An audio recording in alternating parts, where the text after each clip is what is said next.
Bueno, pues si tú tienes 10.000 euros en la cuenta del banco y no te dan ningún tipo de interés, pues probablemente ellos están generando al menos un 2% O sea, si de, tienes de interés 10.000 anual. y los dejas ahí y 3 años después tienes 10.000, es que ya está. Sí, ya está. El banco habrá ganado dinero con esos 10.000, tú no. Y de hecho has perdido poder de adquisición, que se llama. Es decir, lo que compraban esos 10.000 euros hace 2 años no es lo mismo que te van a comprar ahora. Entonces tus 10.000 euros valen menos en términos del futuro. Si tú tienes 10.000 euros y al final del año tienes los mismos 10.000 euros, pero ha habido una inflación del 2,7, has perdido poder adquisitivo. En cambio, si tienes 10.000 euros y por lo menos los rentabilizas en el 2,7, pues tendrás 2.270 que te permitirá pues comprar lo mismo que hacía un año, ¿no? Entonces, ese es un poco el concepto de que el dinero con el tiempo va perdiendo valor, ¿no? Eso está ahí y no son comisiones. O sea, eso es simplemente el dinero, pues si no lo inviertes, pues pierde valor. Y yo estaba mirando los datos de los últimos 30 años, la inflación acumulada es de en torno al 105%.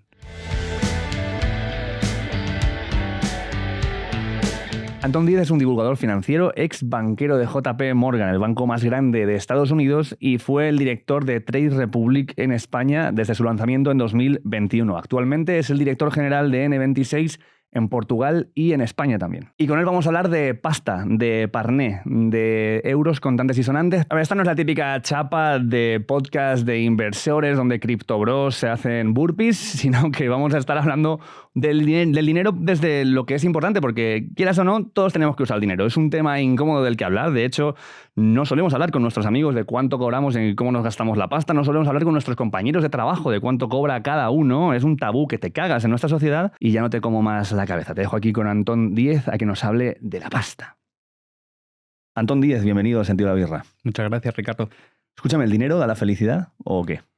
No necesariamente, o sea, lo que nos da la felicidad son muchas otras cosas. El dinero pues puede ayudar o no en muchos casos. Ajá, pero ¿cómo ves? Porque generalmente cuando uno piensa en alguien con mucha pasta, lo ve como alguien que no tiene problemas en la vida y que ya está, tiene la vida resuelta. Tú has estado en una parte de tu vida importante trabajando con grandes fortunas y gestionando la pasta de millonarios y de multimillonarios. ¿Están así? ¿Es gente como Dios preocupa que ya está, tiene la vida resuelta? Para nada, yo creo. O sea, al final, o sea, lo que te da la felicidad o las preocupaciones que puedes tener en la vida van más allá del dinero. Y a esos niveles, pues también tienen otro tipo de preocupaciones, de cómo gestionan su patrimonio, qué pasa con la educación de sus hijos, qué pasa con las empresas que pues, les han dado ese dinero, ¿no? O sea, pueden seguir operando, qué pasa con sus trabajadores, o sea, tienen mil preocupaciones. Y sí que es cierto, pues que cuando tú tienes dinero, pues para determinadas situaciones te ayuda a solventarlo o tratarlo, ¿no? O sea, si tienes un problema de salud, pues igual puedes acceder a mejores médicos. O sea, si tienes un problema pues de dónde van a estudiar tus hijos, pues el dinero no es un problema. O sea, hay determinadas cosas que el dinero ayuda, pero no creo que por tener más dinero necesariamente seas más feliz.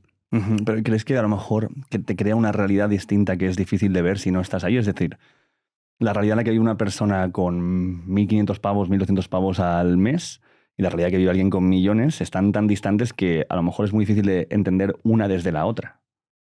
Sí, o sea, al final ellos viven su propia realidad, ¿no? Y se mueven en su propio círculo de influencia, que son normalmente, pues, gente como ellos, ¿no? O pues, ejecutivos o familias con legados, pues, que tienen de muchísimo patrimonio y, pues, se mueven, pues, en esas esferas y tienen problemas, pues, normalmente vinculados a esas esferas, ¿no? Que igual no son de los de una persona, pues, que cobra 1.500 pavos al mes. Ujú. Claro, es que vivimos en un momento en el que veo un montón de peña en internet diciéndote que si tú quieres, tú puedes ser rico en X tiempo, ¿no? Tu primer millón, pues tú pagas este curso y ganas 1 millón y tal, pero es tan así, o sea, las puertas de entrada son tan fáciles de sortear como quererlo y ponerte a trabajar o no es tan así.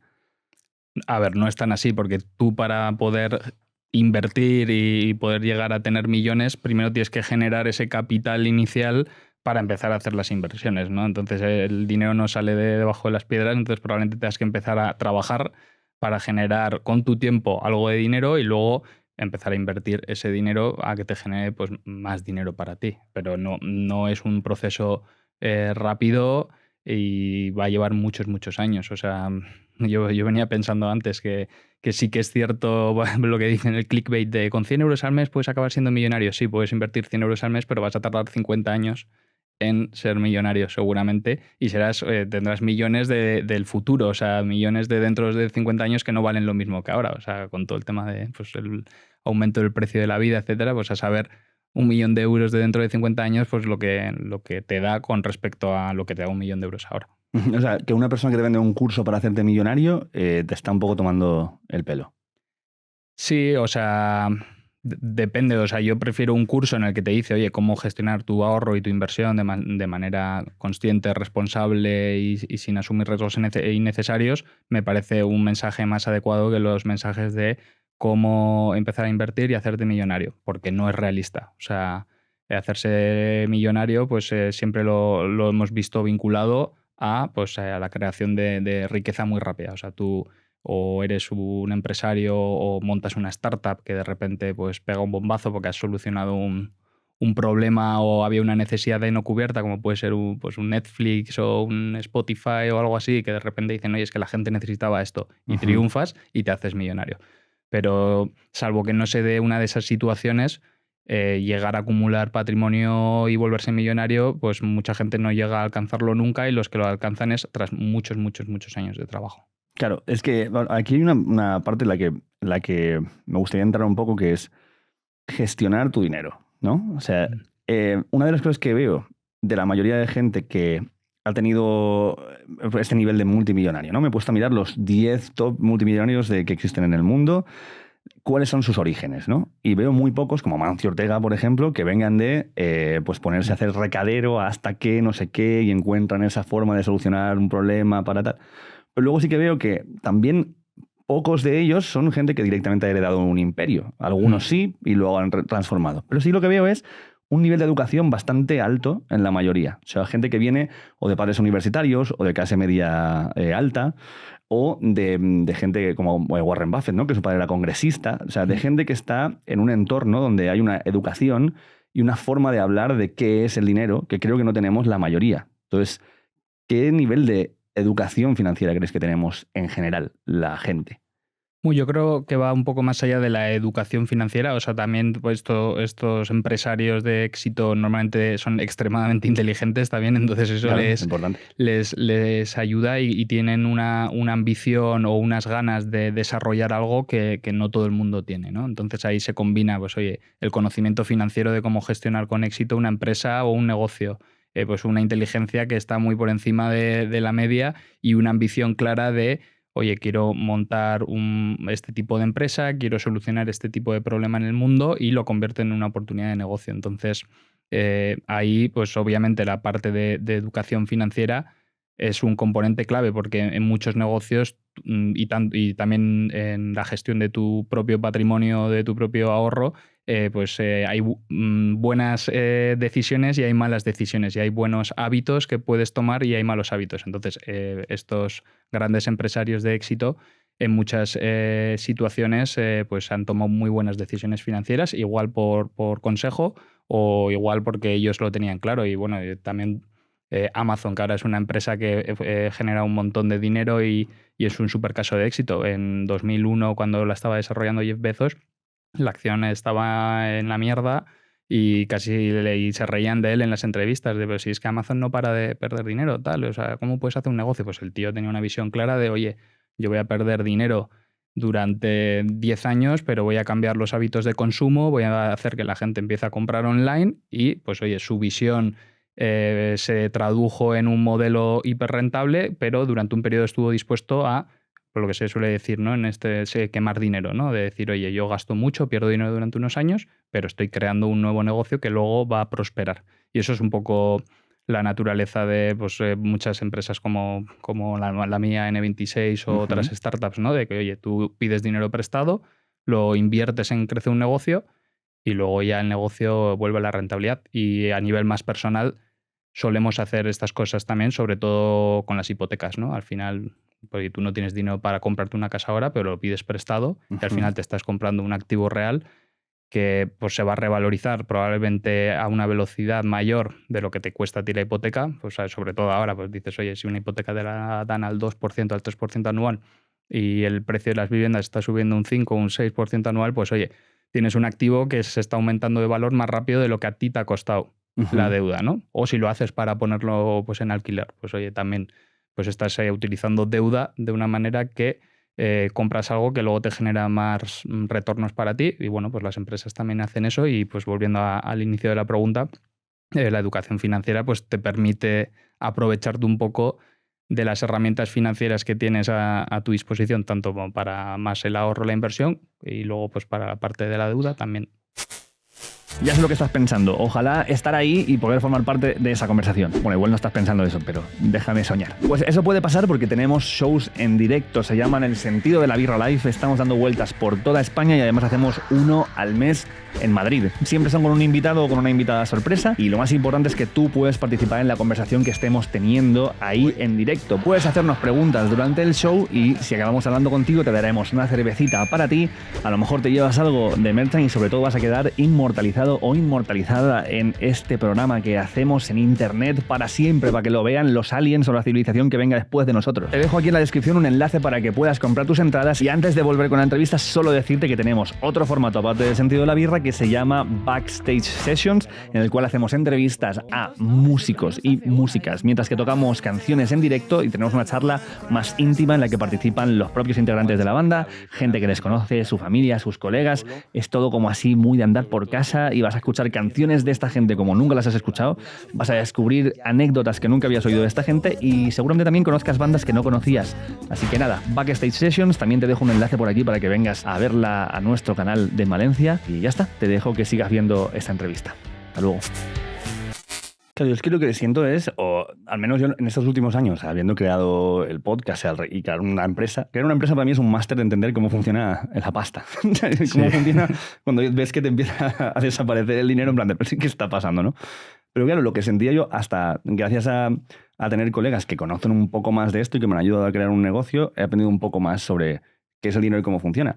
Pero es que creo que no lo tenemos muy integrado. O sea, que tú no sales de la escuela, ni siquiera de la universidad muchas veces, a no sé que estudies económicas, sabiendo cómo funciona el dinero y cómo hacer para no quedarte sin pasta y para no ir ahogado a final de mes, aparte ya de que tengas un trabajo más o menos precario. Pero creo que no tenemos esa forma de relacionarnos con la pasta, como que generalmente es un dolor que todo el mundo siente, la mayoría de la gente, y luego algo que parece que para otros es muy fácil y que consiguen que caiga del cielo. ¿Cómo analizas tú esto?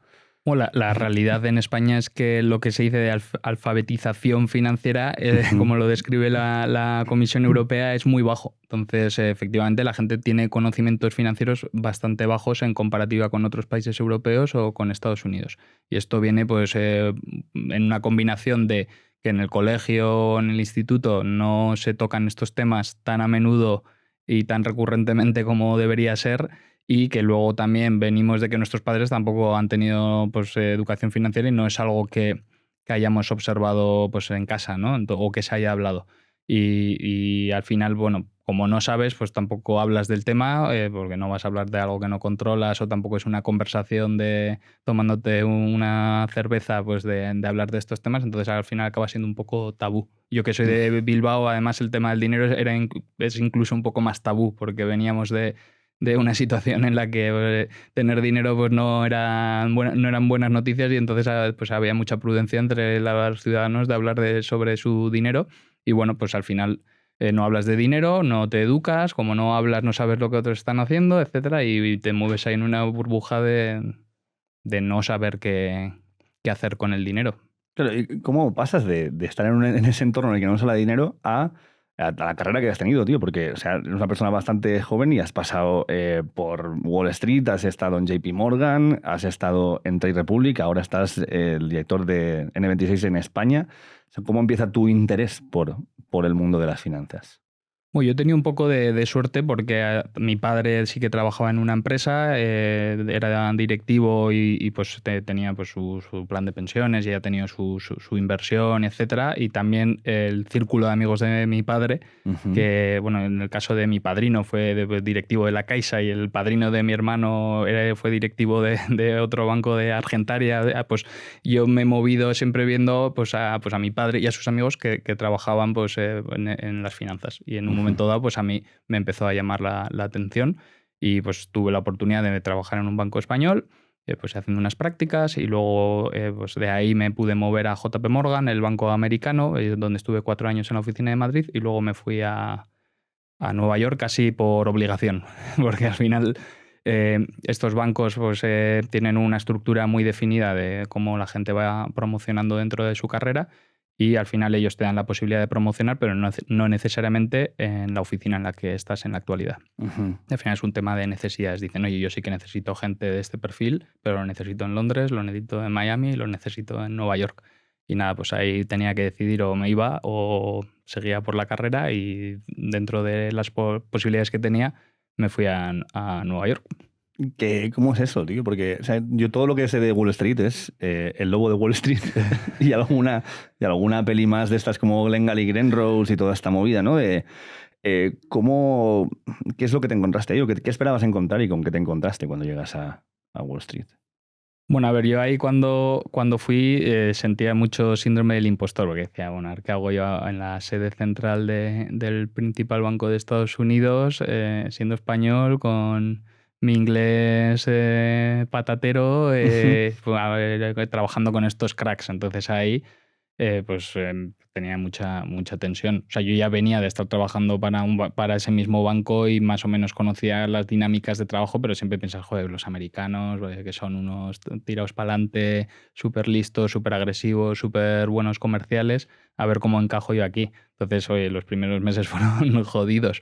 Pero bueno, la realidad es que al final, o sea, Wall Street es un término que se utiliza para hablar de la banca en Estados Unidos y luego tienes distintos departamentos. Yo estaba en el departamento de banca privada, que es la de gestión de inversiones para grandes patrimonios. Entonces es un tipo de negocio como mucho más tranquilo, como a diferencia de lo que pueden ser los traders, que al final son los que dan servicio pues a los inversores institucionales. Imagínate, yo qué sé, el fondo de pensiones de Massachusetts que quiere comprar no sé cuántos miles de millones en acciones de Nvidia y llama al trader y negocian y el trader tiene como tal. Entonces es un ambiente como mucho más activo de llamadas y tal versus el nuestro, que es más, me reúno con el cliente, le escucho, qué necesidades tiene, trato de entender su imagen patrimonial, que las cosas que le preocupan para tratar de luego pues darle una solución, ¿no? Entonces, un negocio bastante más tranquilo. Y nada, luego lo que me encontré ahí, pues que, oye, los americanos son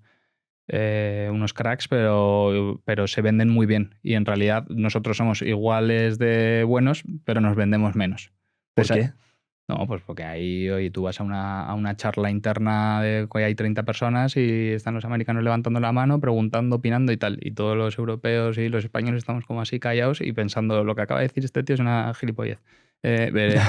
¿Sabes? O sea, que luego con el tiempo te das cuenta joder, que tenemos muy buen criterio, que somos muy buenos trabajadores, que somos gente productiva y responsable, entonces sí, o sea, ellos se venden muy bien y saben hacer muy bien negocios, pero yo me di cuenta que encajaba muy bien y que con otro estilo pues llegué a tener pues un reconocimiento bueno dentro de la empresa y estaba muy bien valorado y al final era oye, pues yo estoy gestionando el dinero de la gente, es una responsabilidad muy grande y me lo tomo con mucha seriedad.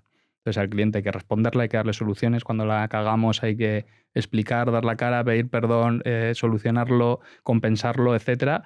Y con esa responsabilidad de gestionar patrimonios como si fuesen míos, pues luego me gané el respeto pues de mis compañeros, jefes y de los clientes. Y no pienso que estaba haciendo nada brutal, ¿sabes? Era un poco pues, responsabilidad. Entonces, ¿es algo que tenemos cultural? ¿O que, o sea, esta forma de ser más precavidos y tal? Porque sí que es verdad que allí hay esta movida más de echado para adelante y vamos, a veces gana más el que se pone más seguro de algo que el que más sabe de algo, ¿no?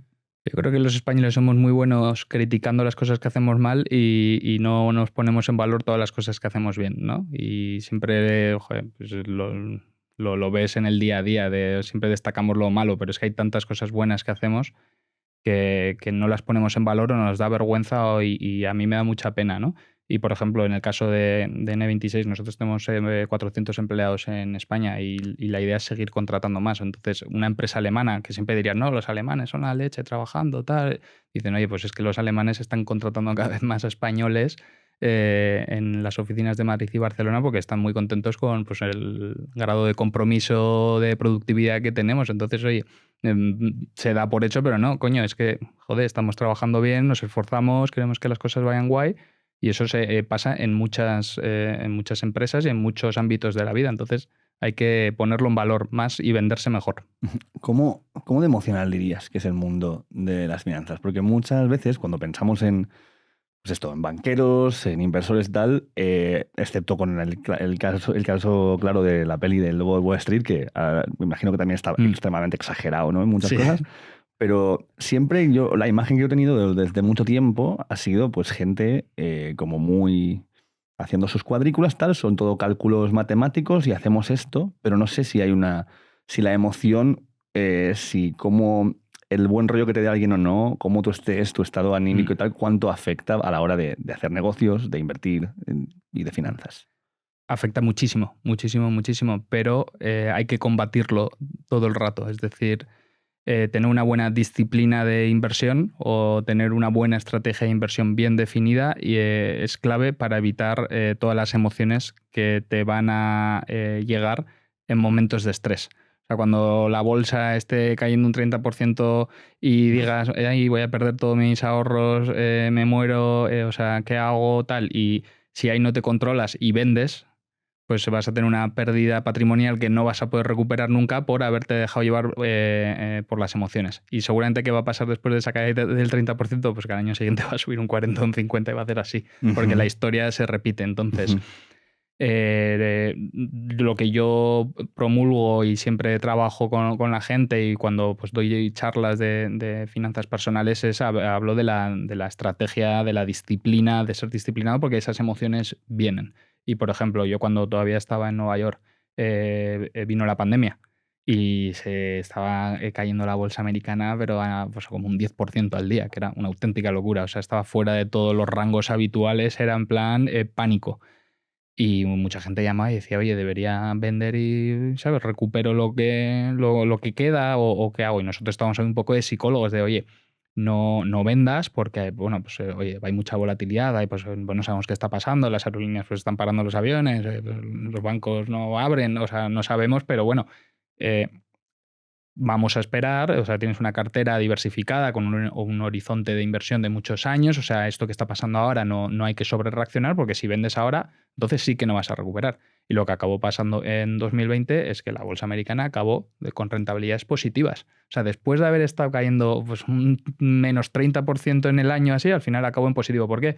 Porque al final pues vimos que los gobiernos pues empezaron como a respaldar las economías, dieron tranquilidad, oye, no os preocupéis, nosotros damos líneas de crédito a las aerolíneas para que no quiebren, nos encargamos de todo el mundo, etcétera, y eso dio tranquilidad. Y empezó a surgir, oye, que la pandemia igual no era tan mala para algún tipo de negocio. Y de repente, oye, tenías ahí, oye, pues se han caído un 30% de las acciones de Netflix, está todo el mundo en casa. Y lo único que hacen es ver Netflix. Oye, ¿qué pasa con Zoom? Que era una empresilla de no sé qué y ahora todo el mundo está instalando Zoom. Oye, ¿qué pasa con Microsoft, Amazon, Google, que son los que dan servicios de cloud para las empresas, para que los empleados se puedan conectar a sus herramientas desde casa? Y de repente, oye, que esto pues a muchas empresas les está ayudando y de repente hizo la bolsa así. Y bueno, pues al final haber reaccionado de manera precipitada hubiese generado una pérdida pues, de dinero irreparable porque ya una vez que has vendido pues ya no recuperas pues, con las subidas de los días siguientes, ¿no? Entonces, perdona que desarrolle mucho no, las respuestas. No, que al revés, desarrollalas todas mucho. Pero, por favor. Pero eso, o sea, la disciplina y tratar de no llevarse por emociones es clave. Entonces, hay que trabajar mucho eso y pues la gente se suele cagar y hay que estar ahí. También los asesores o la propia educación financiera te ayuda a tomártelo con calma. Esto es una cosa que te la tienes que buscar. ¿Tú o hay algún tipo de educación psicológica dentro de cuando empiezas a formarte en el mundo de finanzas y de todo esto? No, es un aprendizaje que adquieres con la información, ¿no? Y viendo cómo se ha comportado pues, la bolsa y las inversiones en el pasado, ¿no? Y yo venía con un dato antes que decía, oye, de los últimos 45 años, la bolsa americana, que siempre hablamos de la bolsa americana porque es la más representativa, es la principal economía mundial y además es uno de los países donde más empresas cotizan en bolsa normalmente, hay como mucha tradición de inversión. Pues es la bolsa americana de los últimos 45 años, 34 de ellos ha acabado en positivo.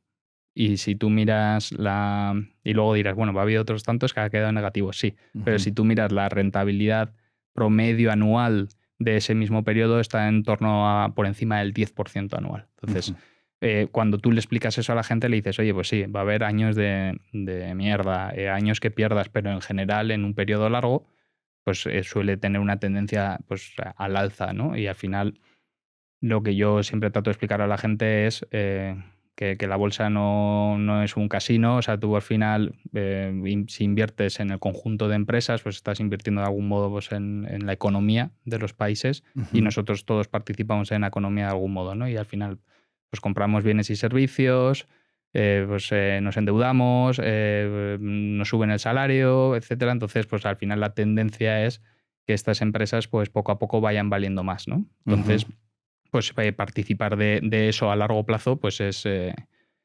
algo que una vez que lo entiendes, pues lo puedes utilizar a tu favor, ¿no? Entonces, oye, pues siempre defender los principios los principios básicos de invertir, ¿no? Entonces, cuando la gente pues ya comprende eso, empieza a utilizarlo a su favor y no se queda fuera.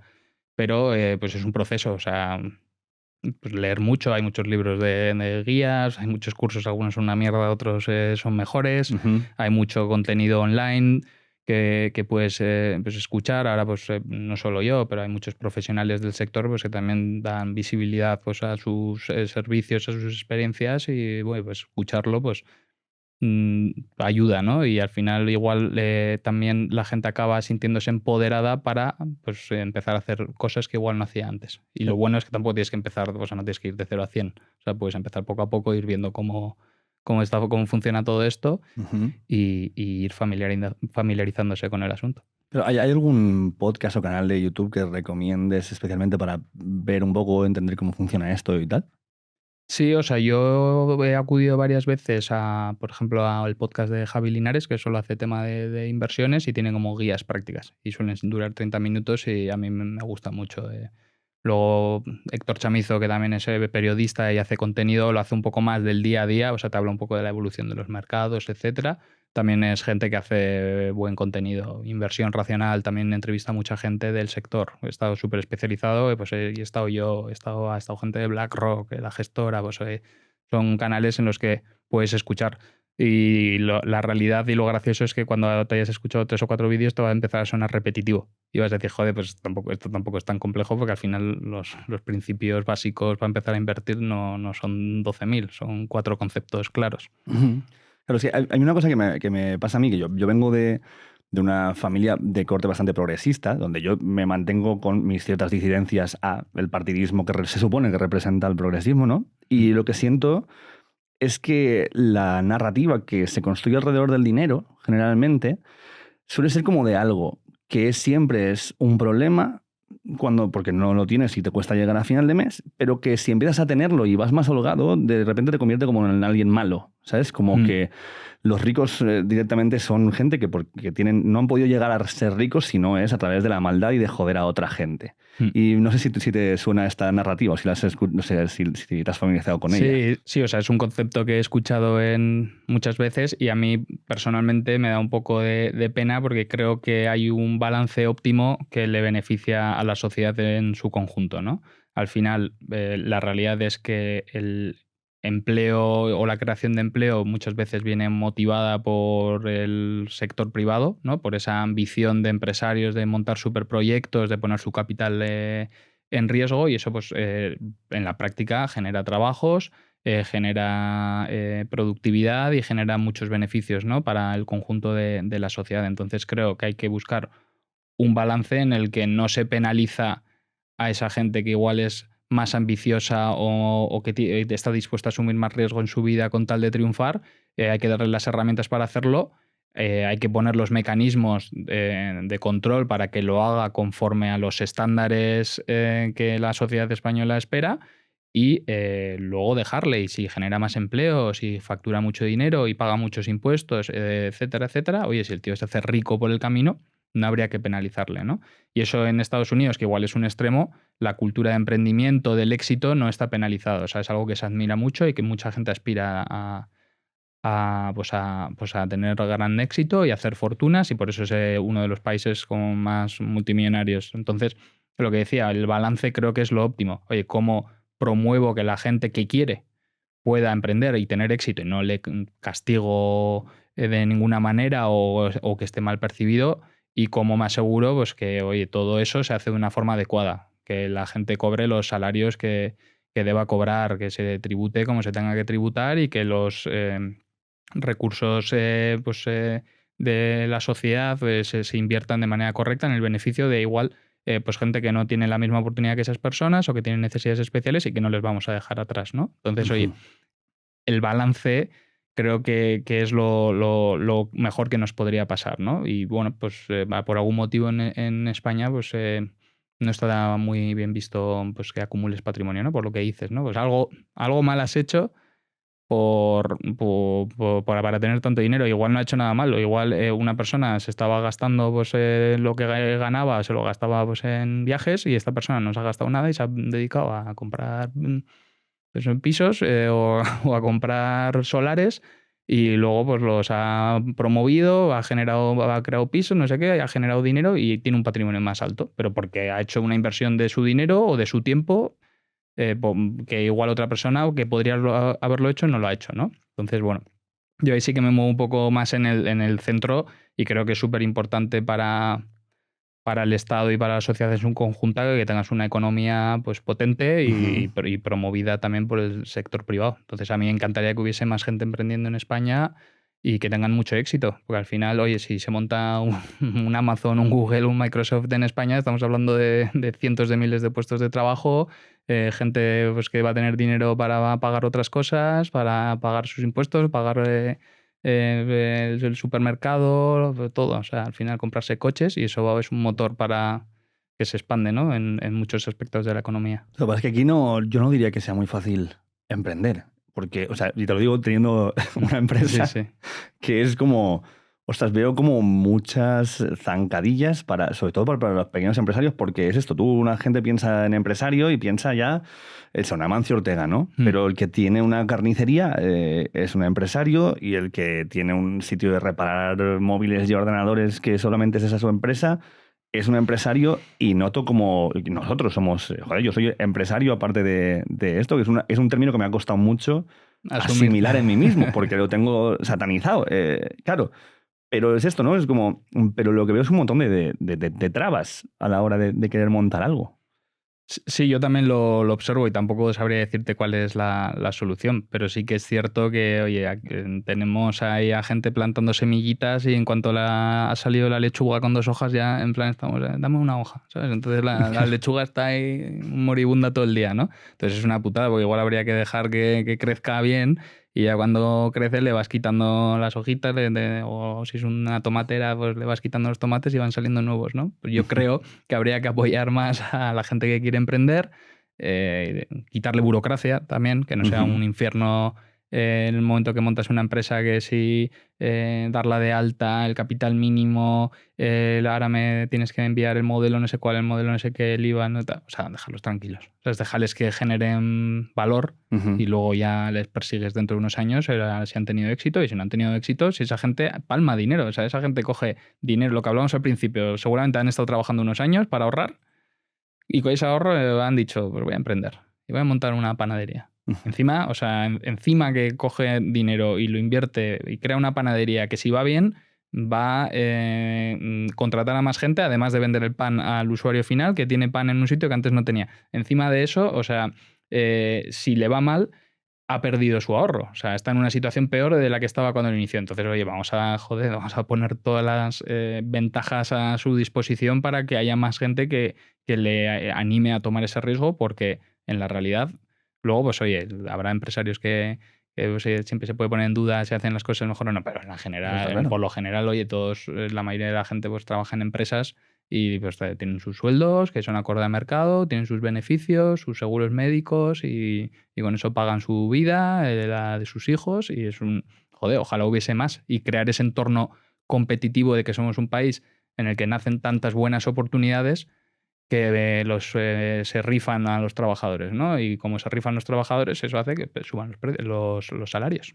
Claro, volvamos a volver a hablar en algún momento de empresarios más ricos y más por y tal, pero quiero que hablemos un poco de la gente y el dinero que usa, ¿vale? O sea, como hemos dicho antes, tú estás ahora de director en N26 y lo que se habla desde ahí, bueno, lo que se habla, y hablamos nosotros también porque sois nuestro sponsor, entonces hablamos a la gente de por qué creemos que es una buena opción, ¿no? De usar como banco N26. Y una de las cosas que más se menciona es el concepto de neobanco y de fintech, ¿no? Y me molaría que marquemos cuál es la diferencia entre un banco tradicional de toda la vida y un neobanco y de qué hablamos cuando hablamos de fintech. O sea, al final fintech viene de Financial Technology Company, o sea, son empresas tecnológicas que operan en el sector financiero. Entonces, al final lo que estas empresas hacen es han cogido un negocio pues, tradicional y han dicho, oye, ¿cómo utilizo la tecnología para hacerlo más... pues o sea, espera, empiezo de nuevo. Empieza.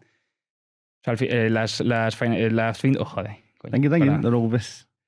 Las fintech son Financial Technology Companies, ¿no? Y al final esto viene de empresas tecnológicas que operan en el sector financiero. Lo que busca al final una fintech es utilizar la tecnología para mejorar pues, los procesos y la forma de operar de empresas tradicionales del sector financiero, ¿no? Nosotros al final creamos una aplicación de cero, utilizamos tecnología para automatizar, para dar herramientas al cliente para que pueda pues, gastar su dinero, ahorrar, invertir. Y lo que lo hacemos pues, siempre con un foco el foco puesto en la reducción de costes y la automatización, ¿no? Entonces, al final, tratas de ser disruptivo pues, en un sector. Y esto, pues en el caso de los bancos pues, o las empresas que dan préstamos, etcétera, pues son fintech, pero esa evolución de empresas más tecnológicas la hemos visto en muchos sectores, ¿no?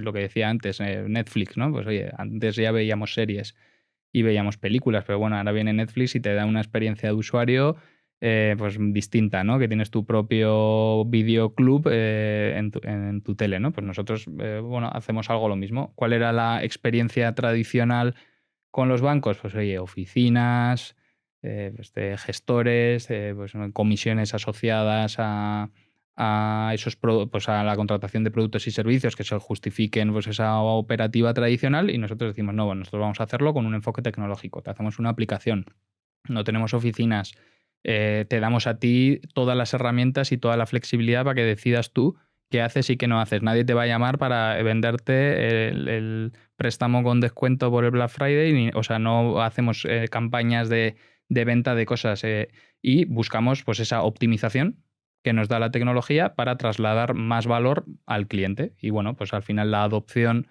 de las fintech y los neobancos es alta porque la gente dice, oye, pero si aquí recibo más intereses por mi dinero, me ahorro comisiones, tengo pues, a mi disposición un montón de productos que no estaban disponibles en mi banco habitual. Entonces, oye, solucionamos pues un problema para mucha gente pues que igual no tenía... O sea, esto volviendo a lo de los grandes patrimonios. Si tienes pasta, tienes todo delante, pero claro, si tienes 100 euros al mes de ahorro, pues no tienes tantas soluciones como las podrías tener si tuvieses más dinero en el banco. Entonces los neobancos también abarcamos a esa gente pues, que pues, ha estado posiblemente discriminada de algún modo por el sector tradicional, ¿no? Y bueno, pues oye...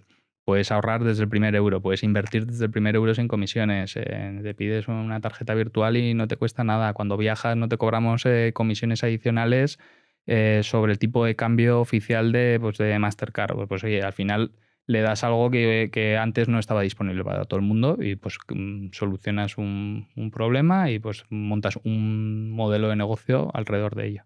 Claro, aquí lo que me imagino mucha gente piensa es, vale, ¿y dónde está la trampa? O sea, eres un banco. Tú no me puedes estar regalando cosas. O sea, ¿por qué no me cobras lo que me cobra en otro banco? No, o sea, nosotros no regalamos nada. Al final, lo que decía al principio, somos una empresa tecnológica y buscamos que la tecnología haga cosas que antes la tenían que hacer las personas. Entonces, cuando tú comparas pues el número de personas que trabaja en un banco tradicional con el número de personas que trabaja en una fintech, pues es mucho más bajo. Entonces, eso nos permite no tener que cobrarte tanto. O sea, cosas que igual se hacían manualmente en un banco tradicional, nosotros las hacemos automáticamente a través de tecnología. Y ese ahorro de costes nos permite ofrecer los mismos servicios dentro de la misma seguridad y regulación de ser un banco. O sea, somos un banco y nos supervisan igual que a cualquier otro banco, pero oye, esa forma de operar distinta nos hace pues, poder ofrecer lo mismo de mejor manera y con un coste menor. Entonces, nosotros claro que hacemos dinero. Al final, cuando tú utilizas la tarjeta, nos llevamos ahí nuestros centimillos. Si tú tienes dinero con nosotros que no lo estás invirtiendo, pues también eso nos genera pues, algo de valor a nosotros como banco. Si tú quieres tener una tarjeta pues, con los seguros de viaje o el seguro de compra y te haces la suscripción, pues oye, nos estás pagando una suscripción mensual por tener una tarjeta con unos beneficios asociados. Entonces, todo esto, cuando inviertes, pues también ganamos algo. Nosotros ganamos dinero. ¿Qué pasa? Que yo no te tengo que sacar tanto dinero que pues, igual un banco tradicional. Ujú. Puedo sacarte menos dinero, darte más a ti y seguir funcionando porque soy una tecnológica.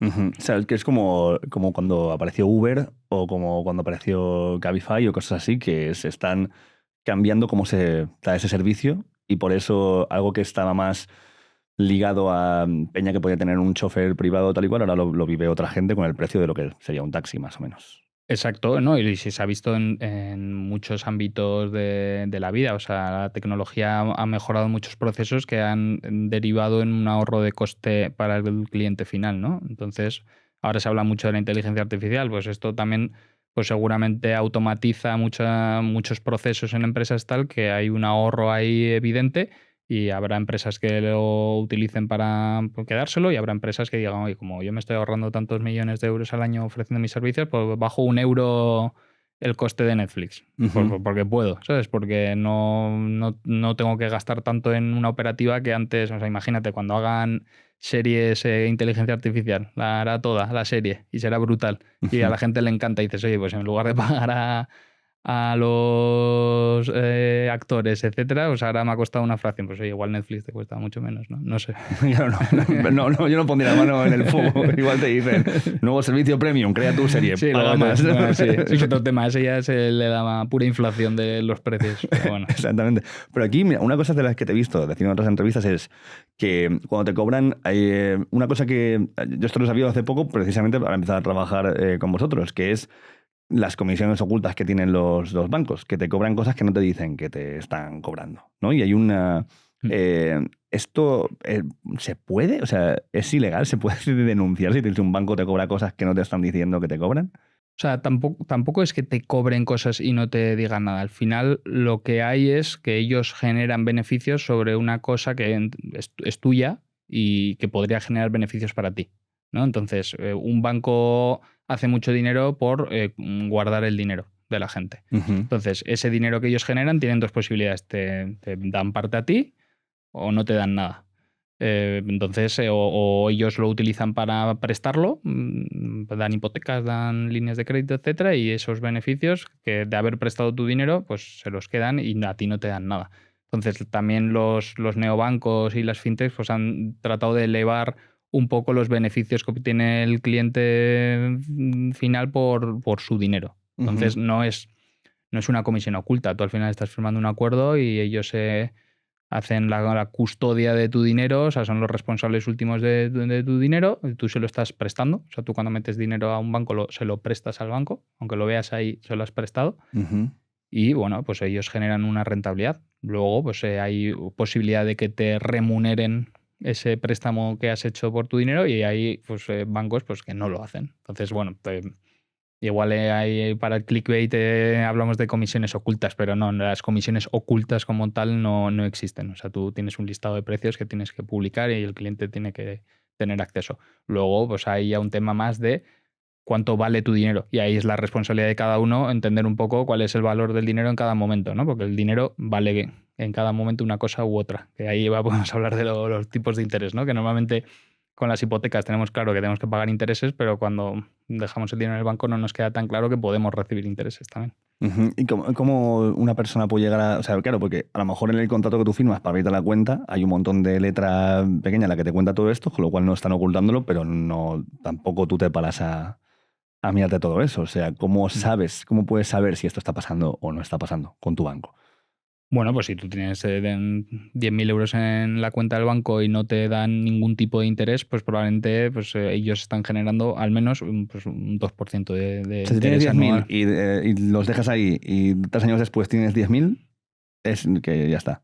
Está Sí, pasando ya eso. está. El banco habrá ganado dinero con esos 10.000, tú no. Y de hecho has perdido poder de adquisición, que se llama. Es decir, lo que compraban esos 10.000 euros hace 2 años no es lo mismo que te van a comprar ahora. Entonces tus 10.000 euros valen menos en términos del futuro. Porque es que te he oído decir que un 2% de comisiones que no te pagan Hmm. te puede hacer perder el 65% de tu patrimonio a largo plazo. No sé si será Sí. así la... Bueno, estos son dos conceptos distintos. Por un lado, el valor del dinero y la inflación. Al final, la inflación es cómo aumenta el precio de las cosas, ¿no? Y al final se mide normalmente en términos anuales con el IPC, el índice de precios al consumo, ¿no?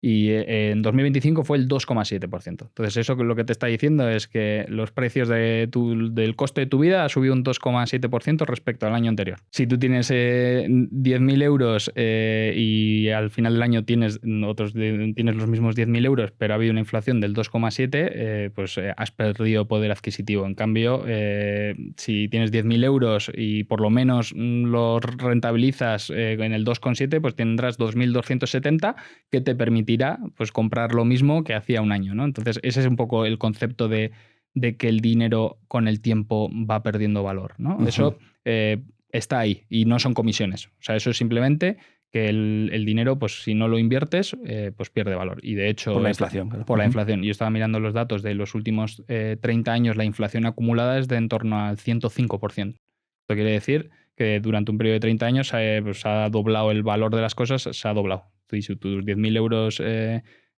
hace 30 años siguen siendo 10.000 ahora, pues compras la mitad.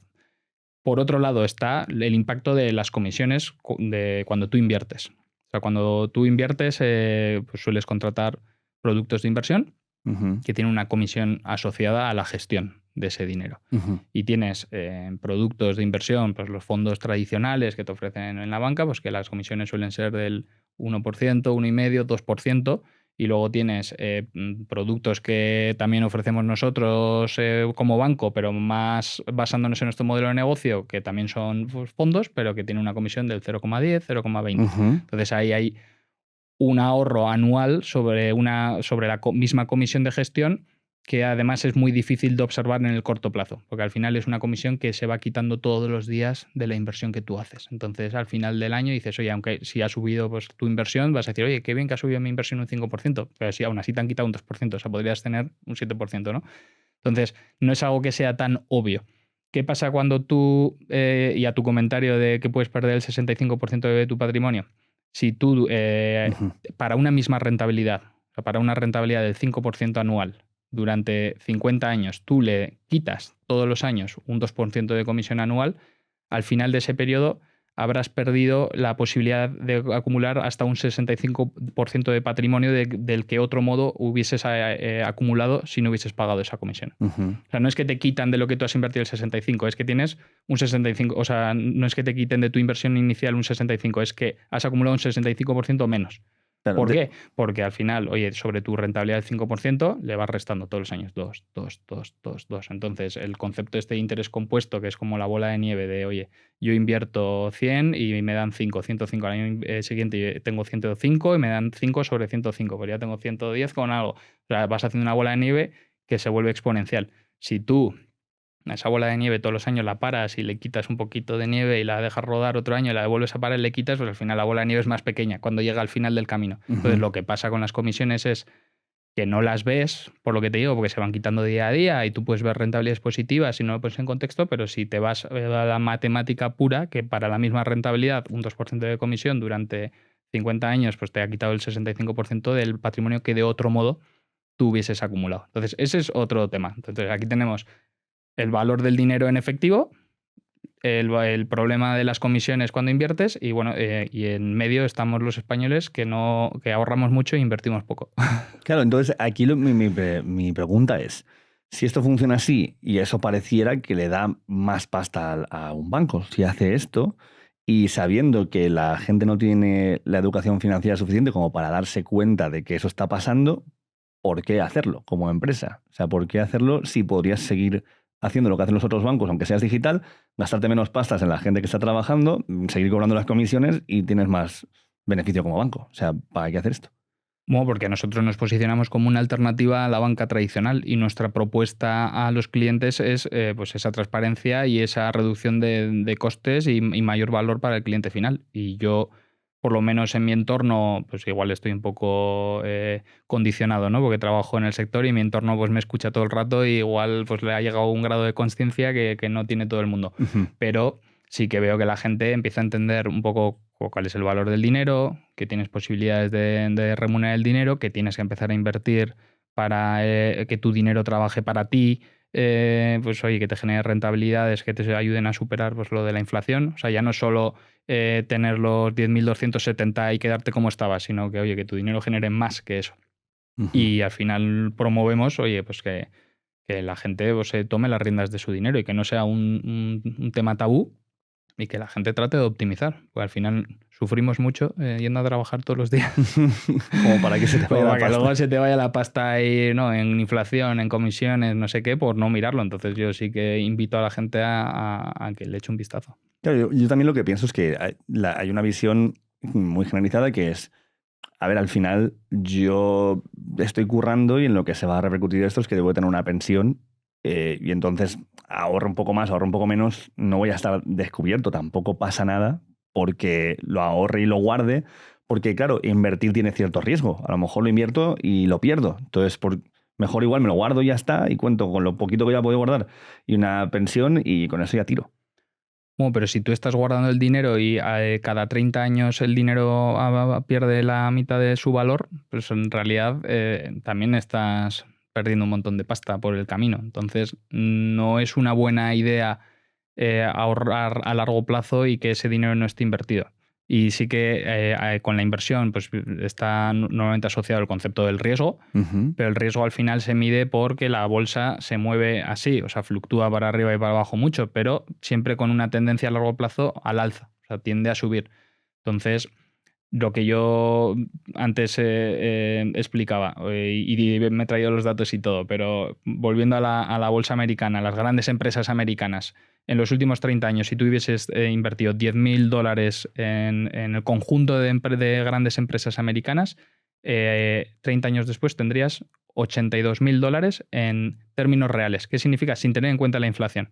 O sea, prácticamente si dices $10.000 son 82.000 de ahora, o sea, pero en el futuro. Ujú. Que es no sé si me explico, pero Sí, o sea, creo que sí. cuando hablas de inversiones siempre intentas hablar de rentabilidades reales para no tener en cuenta la inflación, para poder decirte hoy lo que sería una inversión dentro de 30 años. Sí, lo que decías antes, Sí. de que no es que vayas a ser lo del millonario de Sí, 50 exacto. año, pero con lo que valen los millones Claro, ahora y no lo que valdrán eso, en el te futuro. lo traigo al valor presente. Entonces, Sí. 10.000 euros invertidos en 1995, pues serían 82.000 euros de 1995. O sea, se había multiplicado por mucho. Si quieres hacer este mismo cálculo en inflación, pues en 30 años, pues piensa que sería el doble de dinero, pues serían 160.000 euros. Entonces, esa persona que invirtió 10.000 euros, pues tiene más patrimonio, o sea, su dinero ha trabajado en su beneficio. La persona que ha dejado ese dinero en efectivo, en una cuenta remunerada, que le ha dado exactamente lo mismo que la inflación, al cabo de 30 años tiene 10.000 pavos. No tienes nada más, o sea, tienes lo que tenías hace 30 años. También, o sea, justo a la inflación, sigues teniendo los 10.000 euros. Pero coño, no has hecho que tu dinero trabaje para ti, o sea, no has utilizado un mecanismo que está a tu disposición, de que muchos españoles ponemos en duda, pero que en otros países es clave. Es decir, oye, yo complemento mi jubilación o alcanzo un objetivo vital como comprarme una casa porque invierto mi dinero y me genera rentabilidades adicionales y eso me hace alcanzar mi objetivo antes o vivir de manera más desholgada en el futuro cuando me jubile. Entonces, Eso a día de hoy lo puede hacer cualquier persona, desde 1 euro, y lo puedes hacer de manera diversificada sin asumir muchos riesgos. Y luego a mí a veces me hatean cuando hablo de las rentabilidades históricas, pero es que es verdad, o sea, la rentabilidad media de los últimos 50 años de la bolsa americana ha estado por alrededor del 10%. Y si te vas al conjunto mundial, porque luego tienes también la posibilidad de invertir, pues oye, no solo en Estados Unidos, todo el conjunto de bolsas de países desarrollados, pues ha estado también en torno al 9%. O sea, y que además la bolsa mundial tiene un componente de Estados Unidos de la leche. O sea, el 70% sigue siendo Estados Unidos, porque es el país más desarrollado en ese sentido. Entonces, si tú te crees que a largo plazo, al invertir tu dinero, vas a obtener la rentabilidad promedio de la bolsa, que está en torno a ese 10%, pues, y estás dispuesto a esperar y estás dispuesto a hacerlo de manera disciplinada, realmente estás poniendo tu dinero a trabajar para ti. Y no vas a tener un dinero aparcado que o pierde contra la inflación o se queda igual después de 30 años. Pues oye, a mí me parece que pues es un mecanismo que todo el mundo pues, debería empezar a implementar. Y además que lo puedes empezar a hacer poco a poco. Puedes empezar con 20, 50 euros. O sea, nosotros en N26, desde 1 euro, puedes empezar a invertir en ETFs o fondos cotizados que te dan te diversifican. O sea, tú coges una cesta de las bolsas mundiales o la bolsa americana, que en un formato pues, fondo, y desde 1 euro lo compras y lo puedes hacer todos los meses y no tienes que hacer nada más. Y oye, si yo me equivoco o la gente piensa que es mentira, pues tampoco habrán arriesgado mucho dinero. Pero creo que el beneficio de hacerlo versus el riesgo compensa totalmente.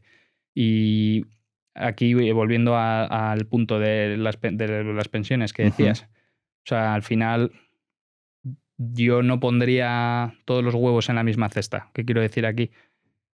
No sabemos en el futuro cómo van a funcionar las pensiones, cuánto de cuantiosas o ventajosas van a ser para el futuro, y a mí me parece muy arriesgado dejar pues, mi bienestar financiero futuro en manos del gobierno que toque en mi periodo, ¿no? Entonces es algo bastante arriesgado.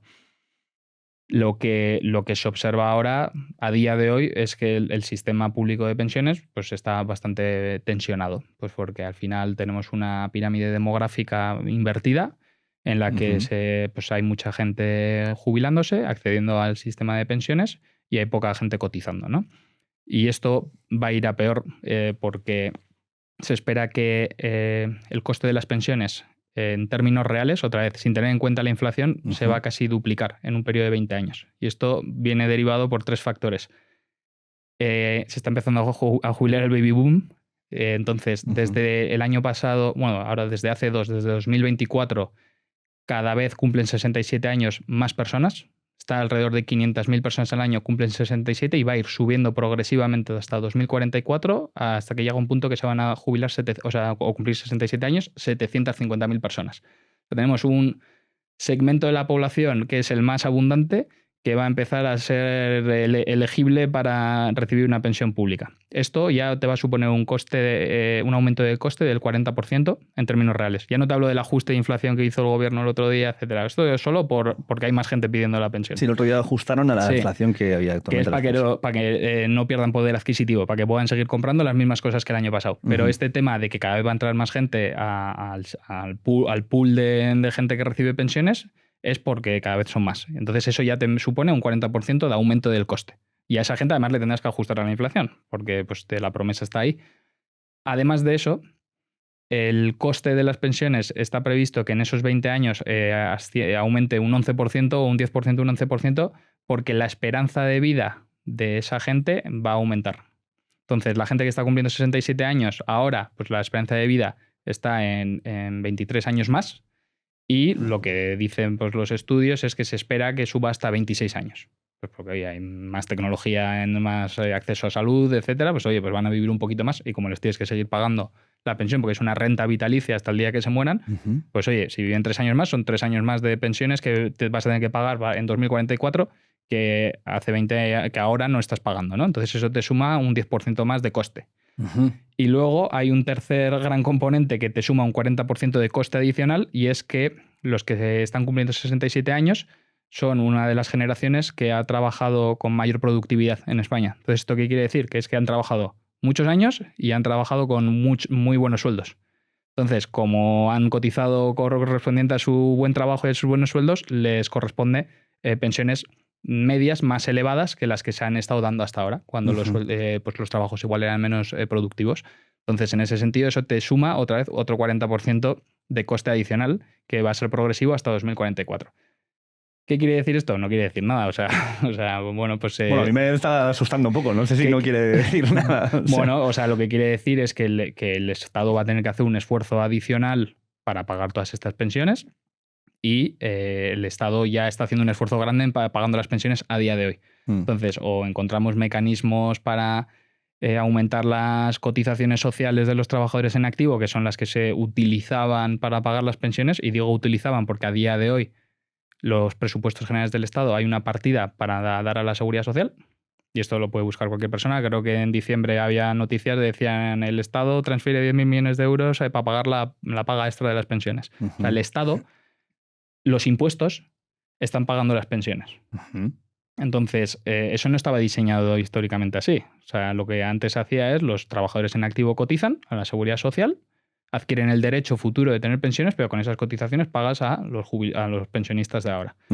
Ahora ya esos números no salen, porque al final tienes una base de cotizantes mucho más pequeña que la base de pensionistas. Entonces, se estaban utilizando otros mecanismos para seguir pagándolas, y gran parte es transferencias del Estado a la seguridad social.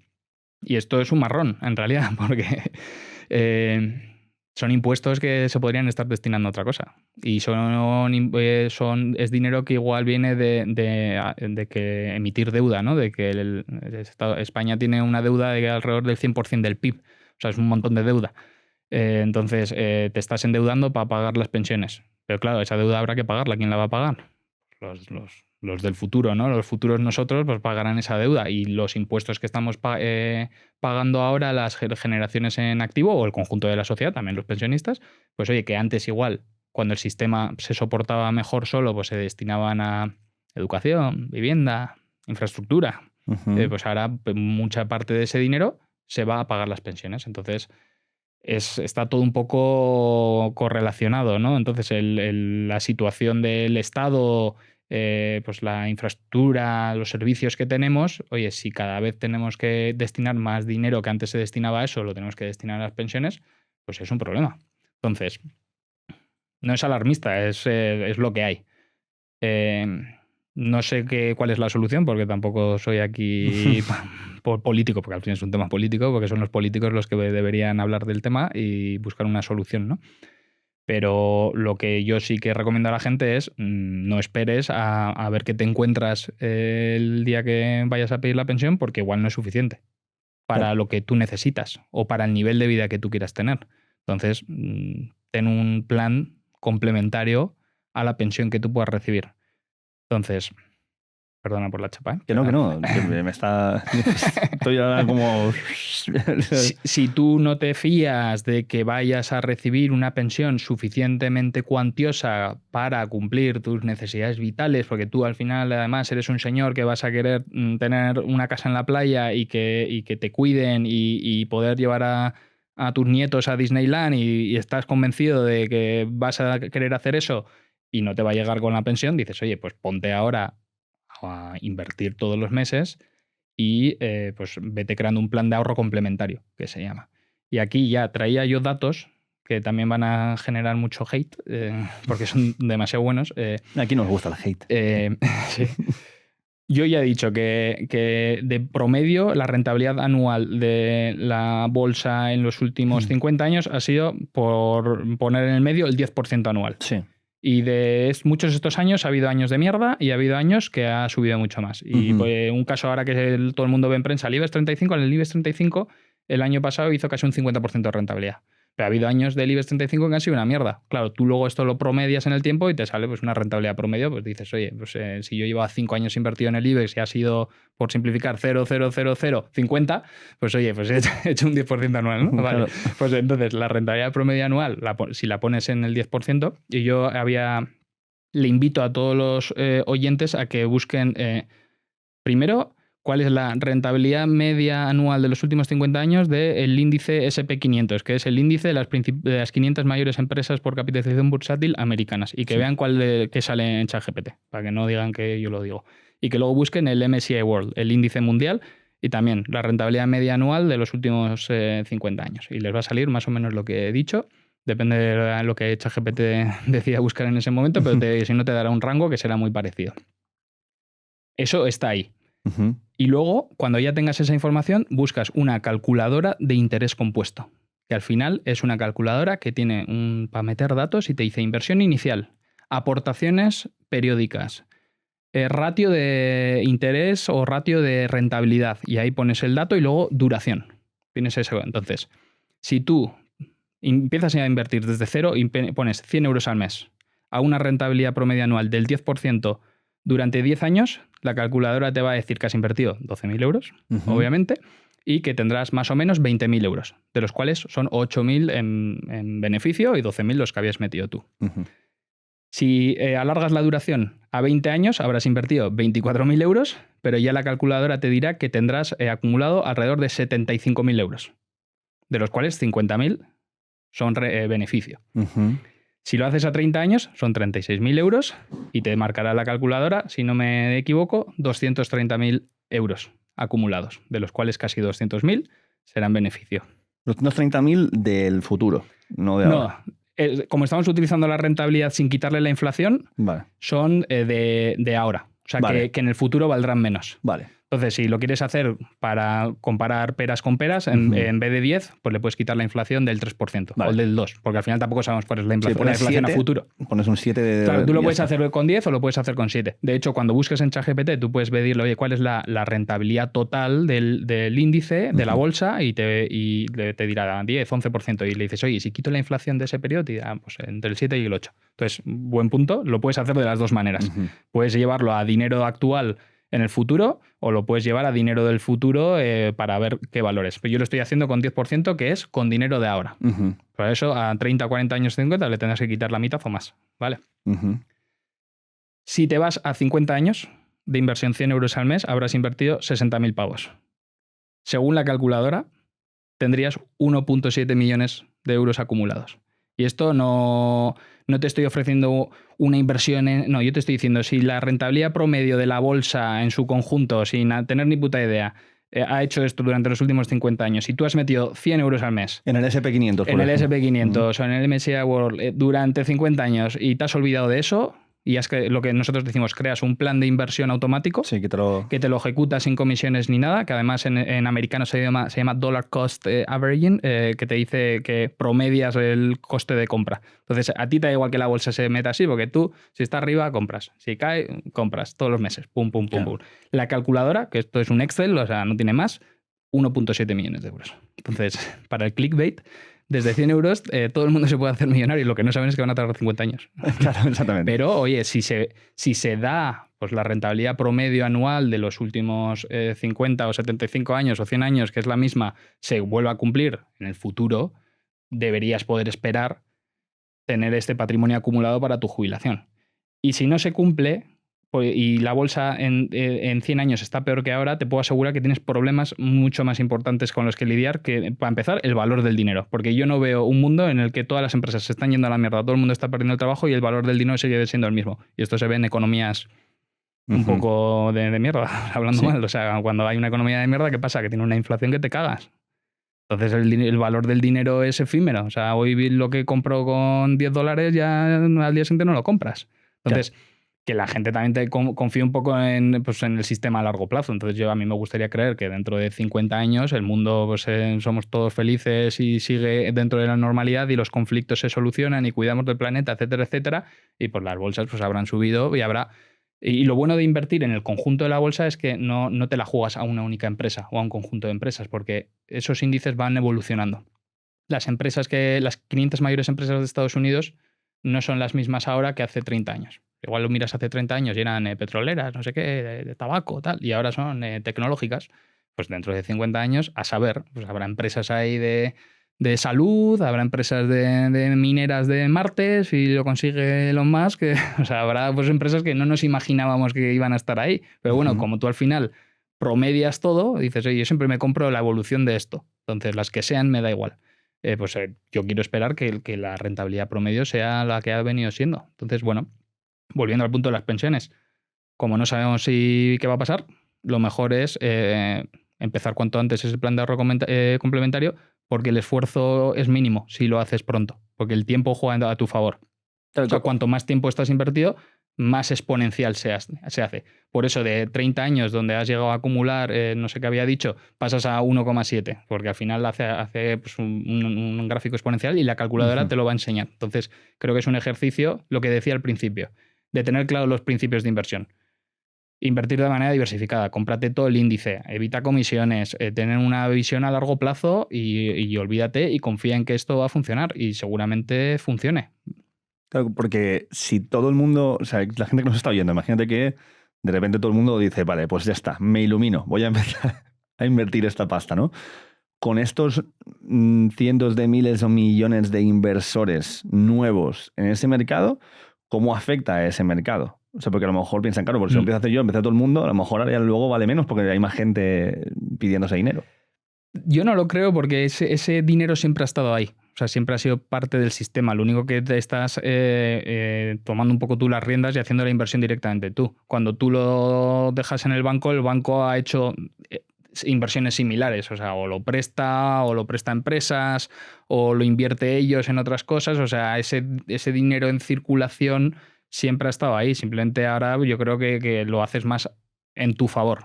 Entonces, esto es algo que se habla mucho de cómo puede afectar el flujo de dinero del cliente minorista.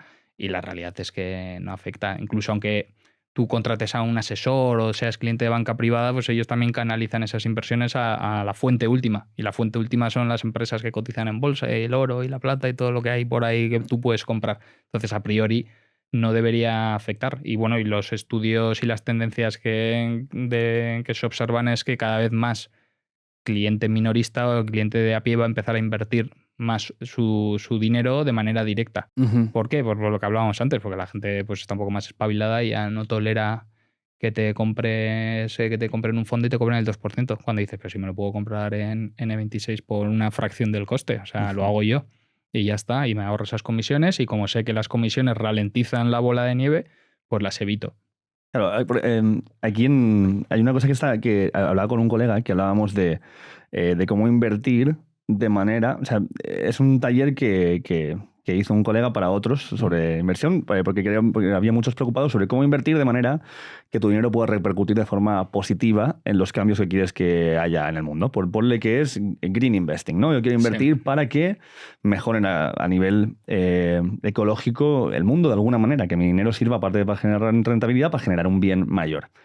Y este tío dijo algo para mí muy contraintuitivo y te lo quiero preguntar a ver qué piensas tú de esto, ¿vale? Y él dice, mira, hay dos maneras. Una es la que te sientes tú tranquilo y otra es la que es eficiente, ¿no? Y él decía, para sentirte tú tranquilo, busca una empresa que tenga unas políticas ya muy fuertes ecológicas y que quiera hacer esto, inviertes tu dinero ahí y sabes que estás ayudando a una empresa que ya pues está haciendo cosas bien, pero bueno, tu dinero va a que se desarrolle esa empresa. Y dice, pero la otra es el activismo de inversión. Digo, ¿what? Y dice, claro, dice, mira, todas las empresas tienen un número concreto de acciones a través de las cuales tú, si las tienes, entras digamos, en el grupo de accionistas que una vez al año, cuando se haga la reunión de accionistas, puedes acceder a esa reunión y puedes hablar. ¿Por qué? Tienes un capital concreto. Entonces, si tú creas una cooperativa de inversión con, ponle, 100 personas, que todos tenéis ese objetivo, y en lugar de invertir en una empresa que es verde, inviertes en una que contamina, como es, ponle, Shell, y entonces metéis todos la pasta suficiente como para que tengáis la acción que os permite estar ahí, mandáis a un representativo que tiene la posibilidad de una vez al año ir a hablar y decir de cómo quieren que se hagan cosas y de proponer y comerle la olla a otros inversores de por qué cree que ciertas medidas irían mejor para lo que es ahora nuestra empresa, porque yo la soy accionista. Entonces, de esa manera tú puedes meter la mano en cómo funciona una empresa o no, porque la empresa va a escuchar a los accionistas. Y si tú consigues hacer activismo hablando con otro que es mayor y ya no es una cooperativa, uno que invierte mucho, tal y cual, y hacerle entender por qué eso es importante, puedes llegar a generar cambios más heavies que solamente invirtiendo en aquellas empresas que ya hacen algo ecológico. ¿Tiene sentido esto o es una fumada muy hippie?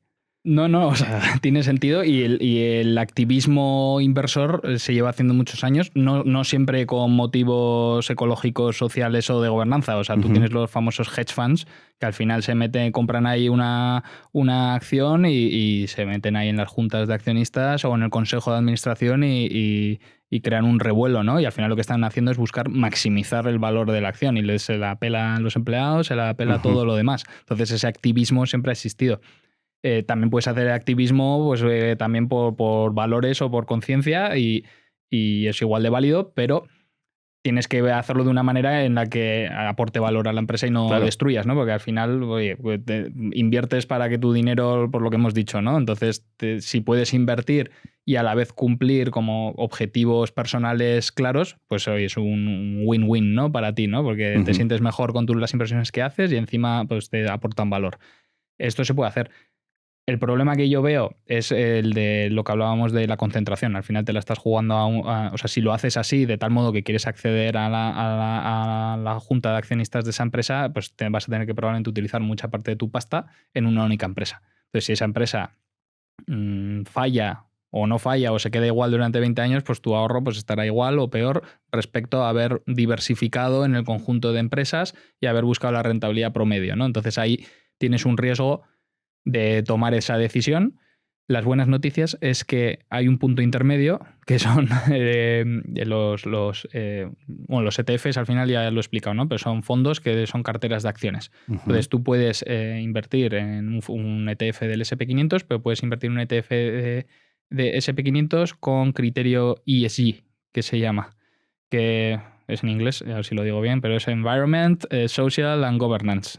Son criterios de medio ambiente, sociales y de gobernanza. Entonces, son unos criterios que están además regulados por la Comisión Europea, no me acuerdo qué artículos son, pero básicamente te regula que para las empresas sean ESG, qué criterios de esa sostenibilidad medioambiental, etcétera, tienen que cumplir. Entonces, tú puedes canalizar tu inversión a ETFs que te diversifican a una fracción del coste respecto a los estos y te cumplen una serie de criterios de sostenibles. Entonces, oye, así te puedes igual sentir un poco mejor, decir, oye, yo no estoy comprando todas las empresas chungas del índice, estoy dejando fuera pues algunas. Entonces, también eso, cuando tú elijas los vehículos a los que vas a invertir, que también puede ser MSCI World, o puede ser Europa, o puede ser Estados Unidos, vas a encontrar varios que tengan criterios. Entonces, luego tú te metes en la documentación del vehículo y te dice, oye, los criterios que se aplican aquí es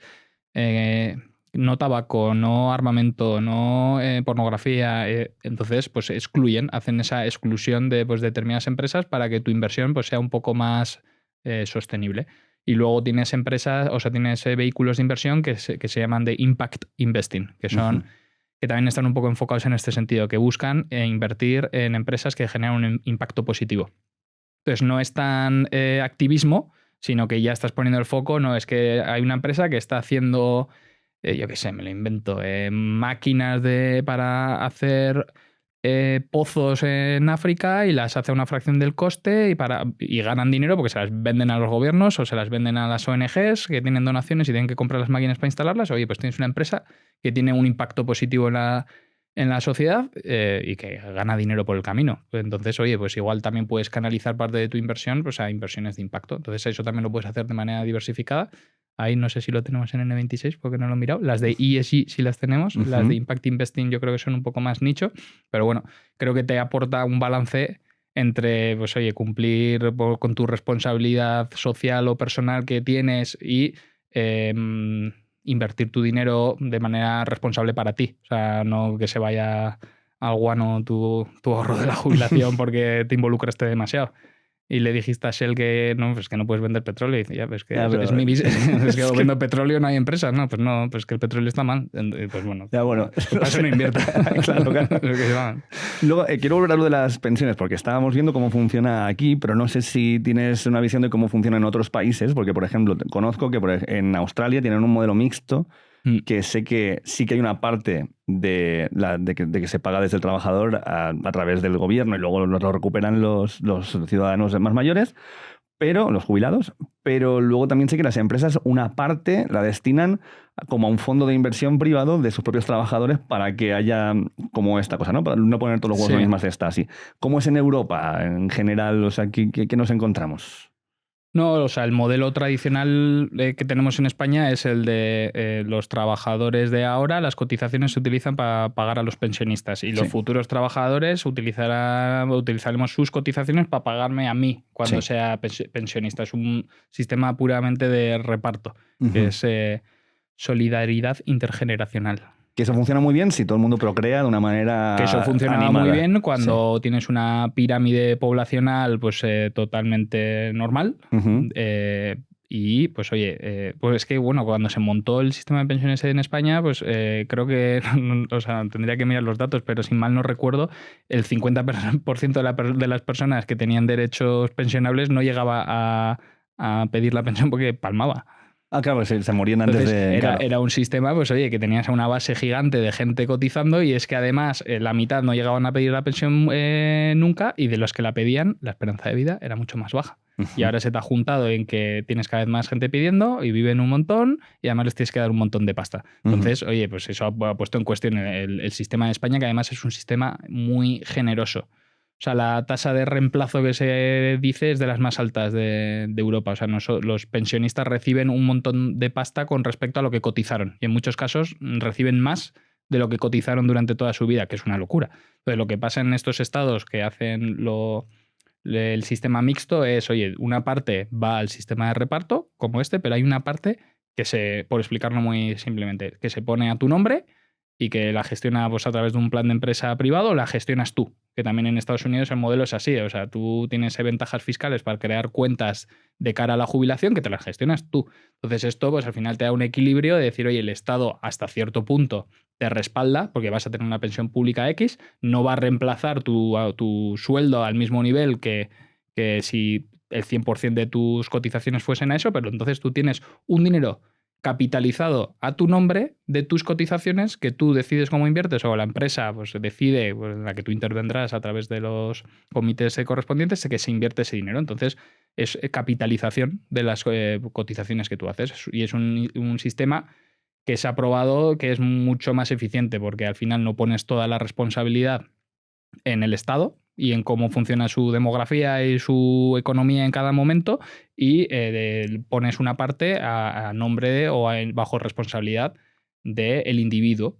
Pero además lo restringes de tal modo que sea un dinero que digas, no, es que esto no te lo puedes gastar para comprar un coche, o sea, esto es para la jubilación, pero lo tienes ahí, inviértelo como tú quieras, pero para la jubilación. Entonces, también diversificas también pues, ese riesgo Estado. ¿Qué pasa en España? Imagínate que España se va a la mierda de mañana y quebramos y no hay dinero. Toda esta gente que tiene derechos pensionables estaba 100% concentrada. Lo que hablábamos antes de la diversificación, estamos 100% concentrados en el devenir del Estado y de nuestra economía.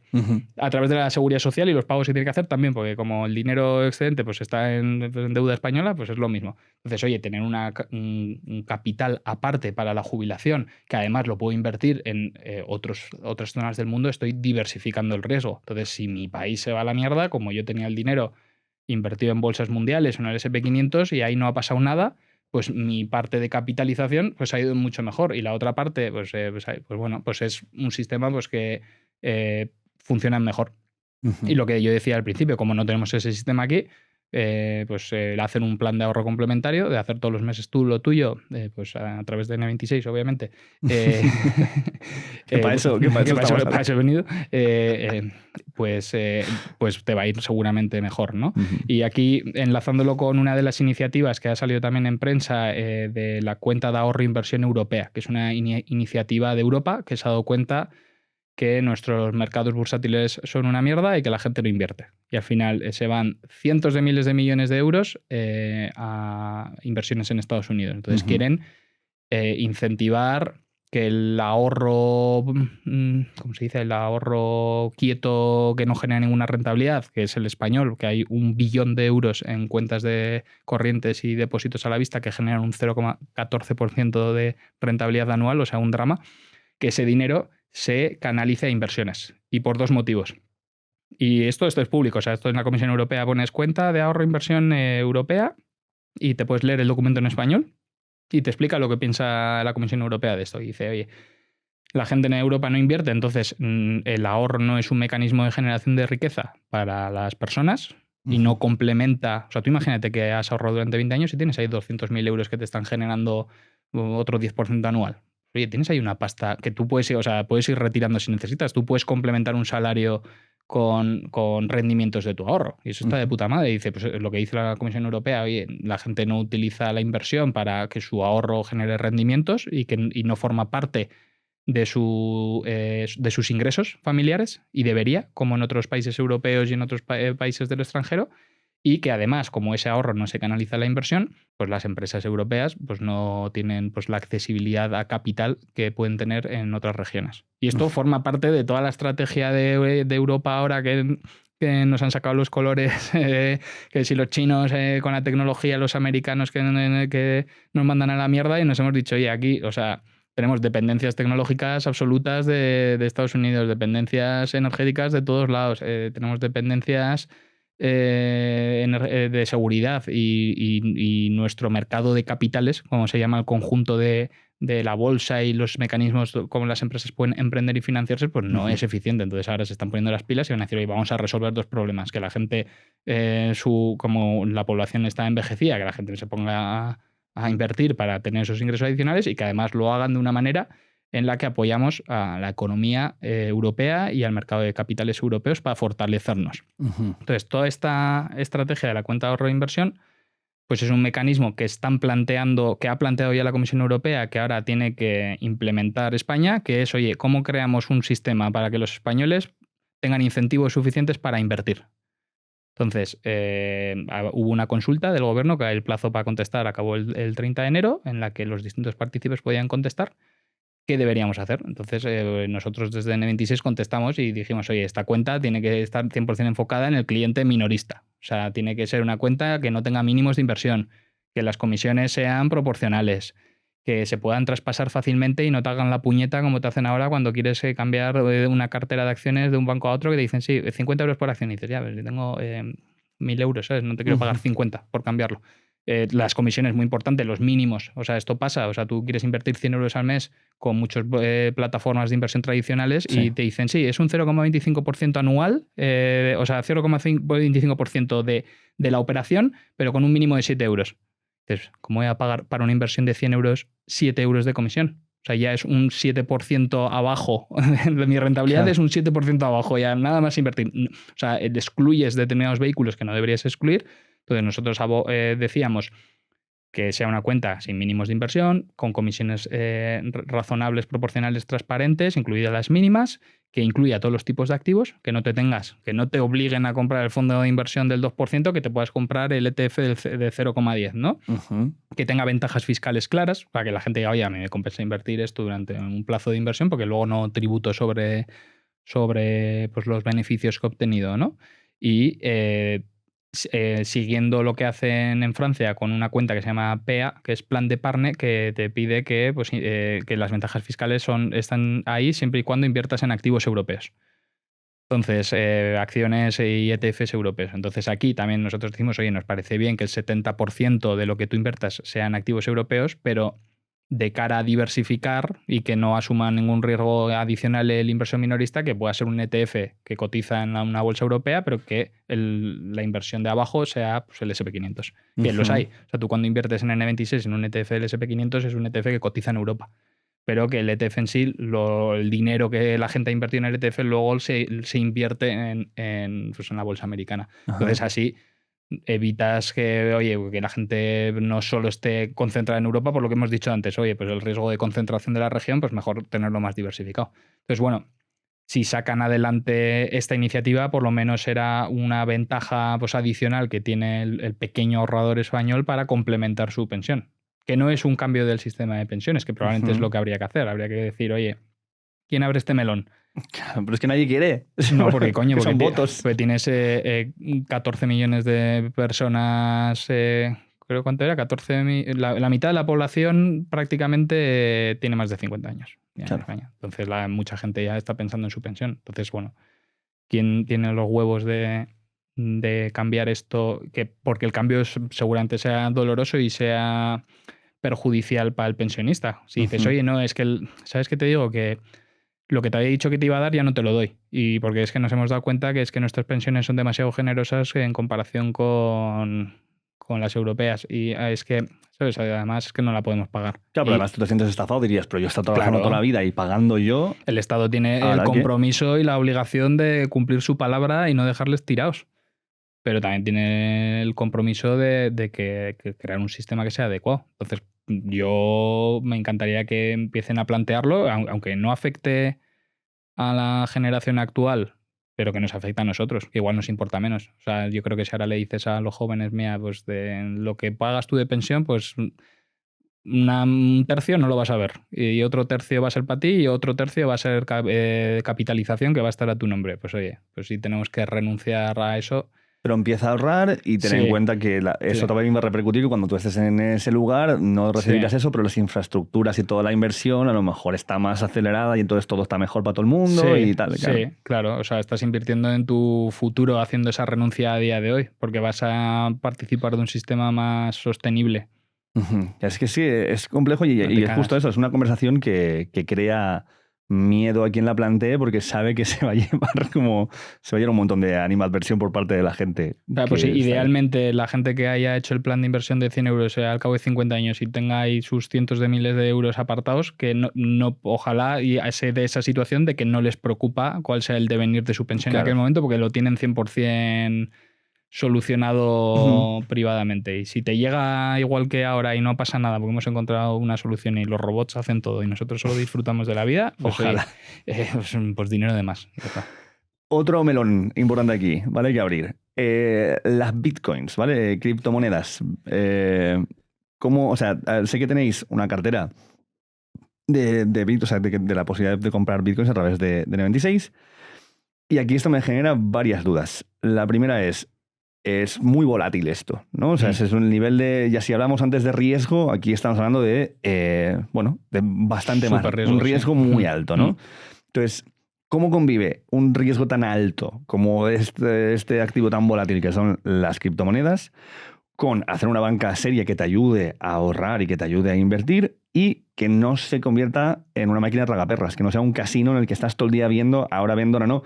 Yo he visto colegas con otro montón de diferentes criptomonedas y en otras aplicaciones, en plan, mirando cada día, en plan, ahora vendo, ahora la compro, no sé qué, dices, tío, estás ganando 20 euros, has perdido 50, ahora has ganado 100, ahora, ¿sabes? Y crea como una movida bastante jodida. O sea, ¿qué tenéis pensado para esto? Bueno, aquí hay dos grandes vertientes. Uno, las criptomonedas como tecnología y cómo las utilizan los bancos o las van a utilizar. Y ahí sí que hay muchas implementaciones, sobre todo para la transferencia de dinero en distintas divisas. Están saliendo muchas empresas que dicen, oye, yo cojo tus euros, los convierto a una stablecoin, o sea, una moneda respaldada por dinero, o sea, que es pues lo mismo, pero tecnológico, y mando el dinero en milisegundos al otro lado del océano y lo convierto a la divisa local. Y ahí te has ahorrado un montón de comisiones de los bancos, el banco corresponsal, el no sé qué, tal, o sea que al final se te va un montón de pasta por el sistema tradicional.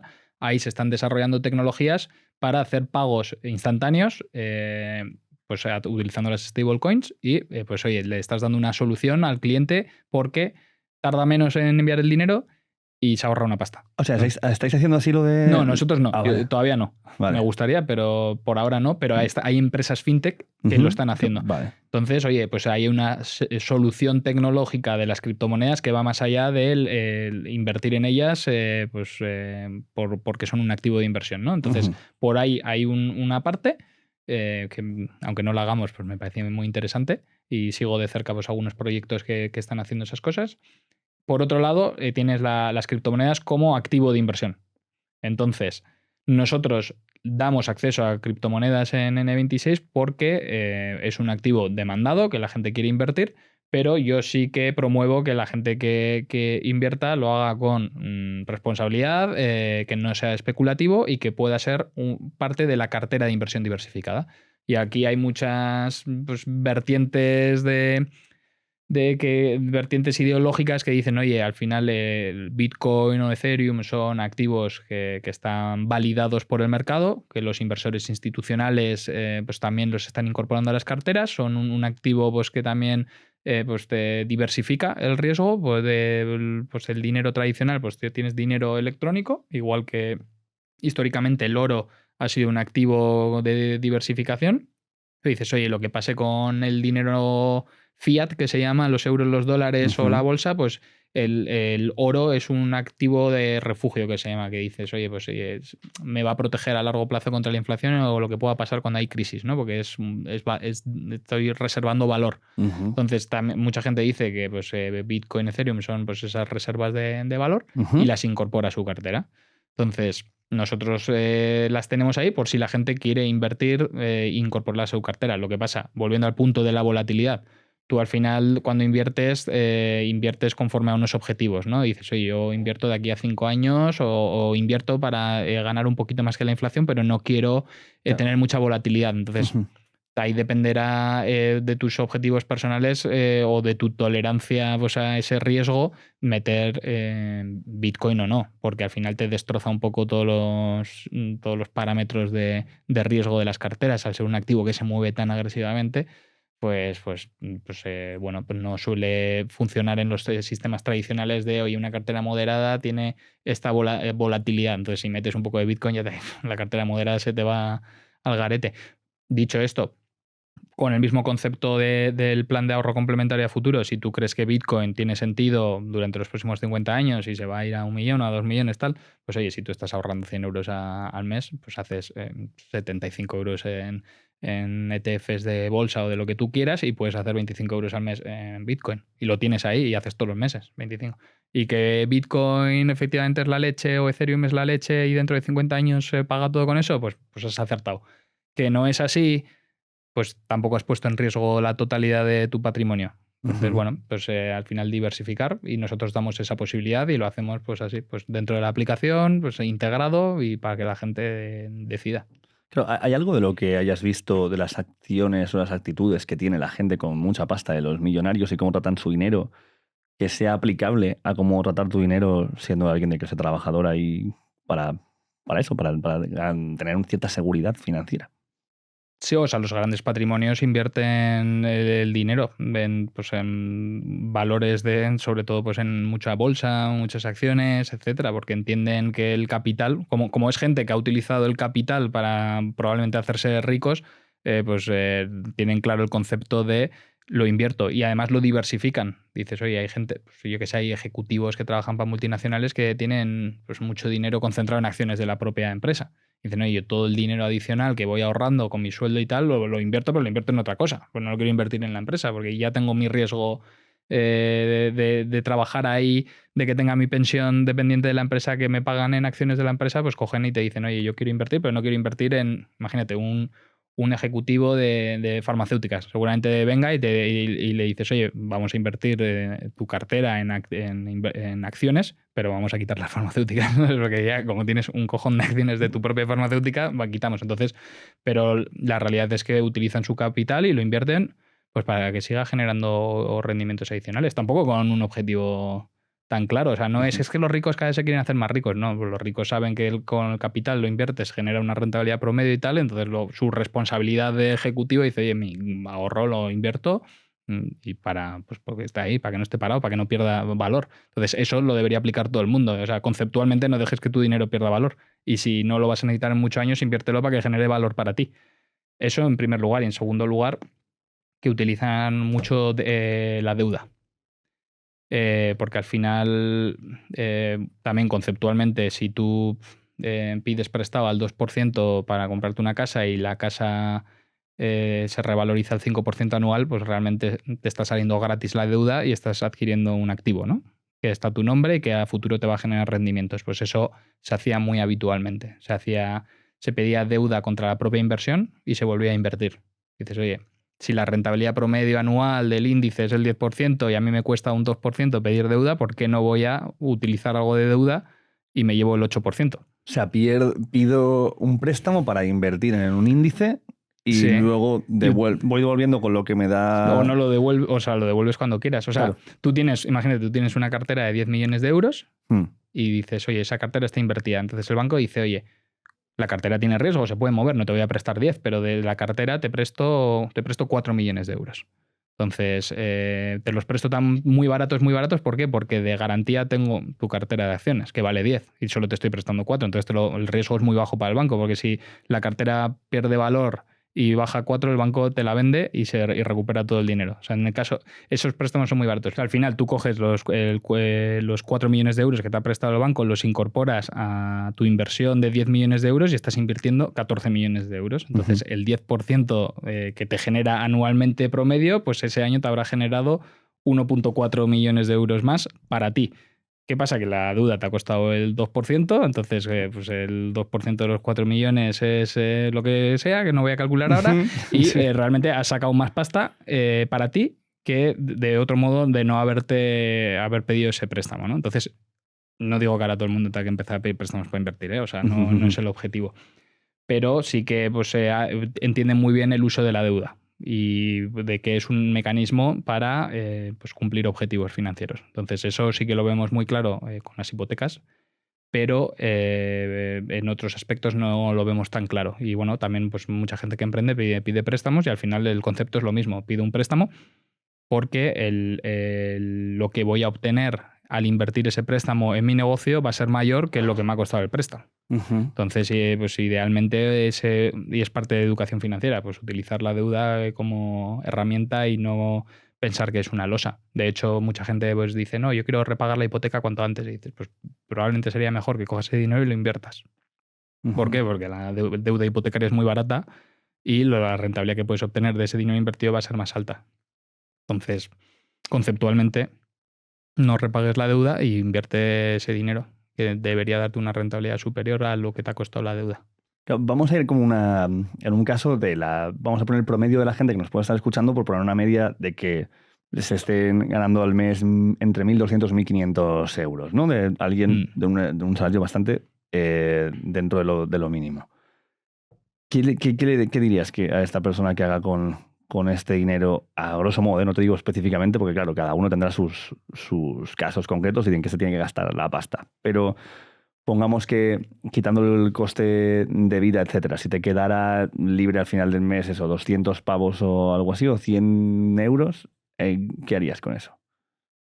A ver, sobre todo definir un poco tu objetivo, ¿no? En ese momento, decir, oye, yo voy a ahorrar porque me quiero comprar una casa y hacer un poco igual los números de decir, oye, pues ¿cuánto tiempo tengo hasta que quiera pagar la entrada de la casa? Oye, pues tengo 15 años, pues oye, igual sí que puedes invertir.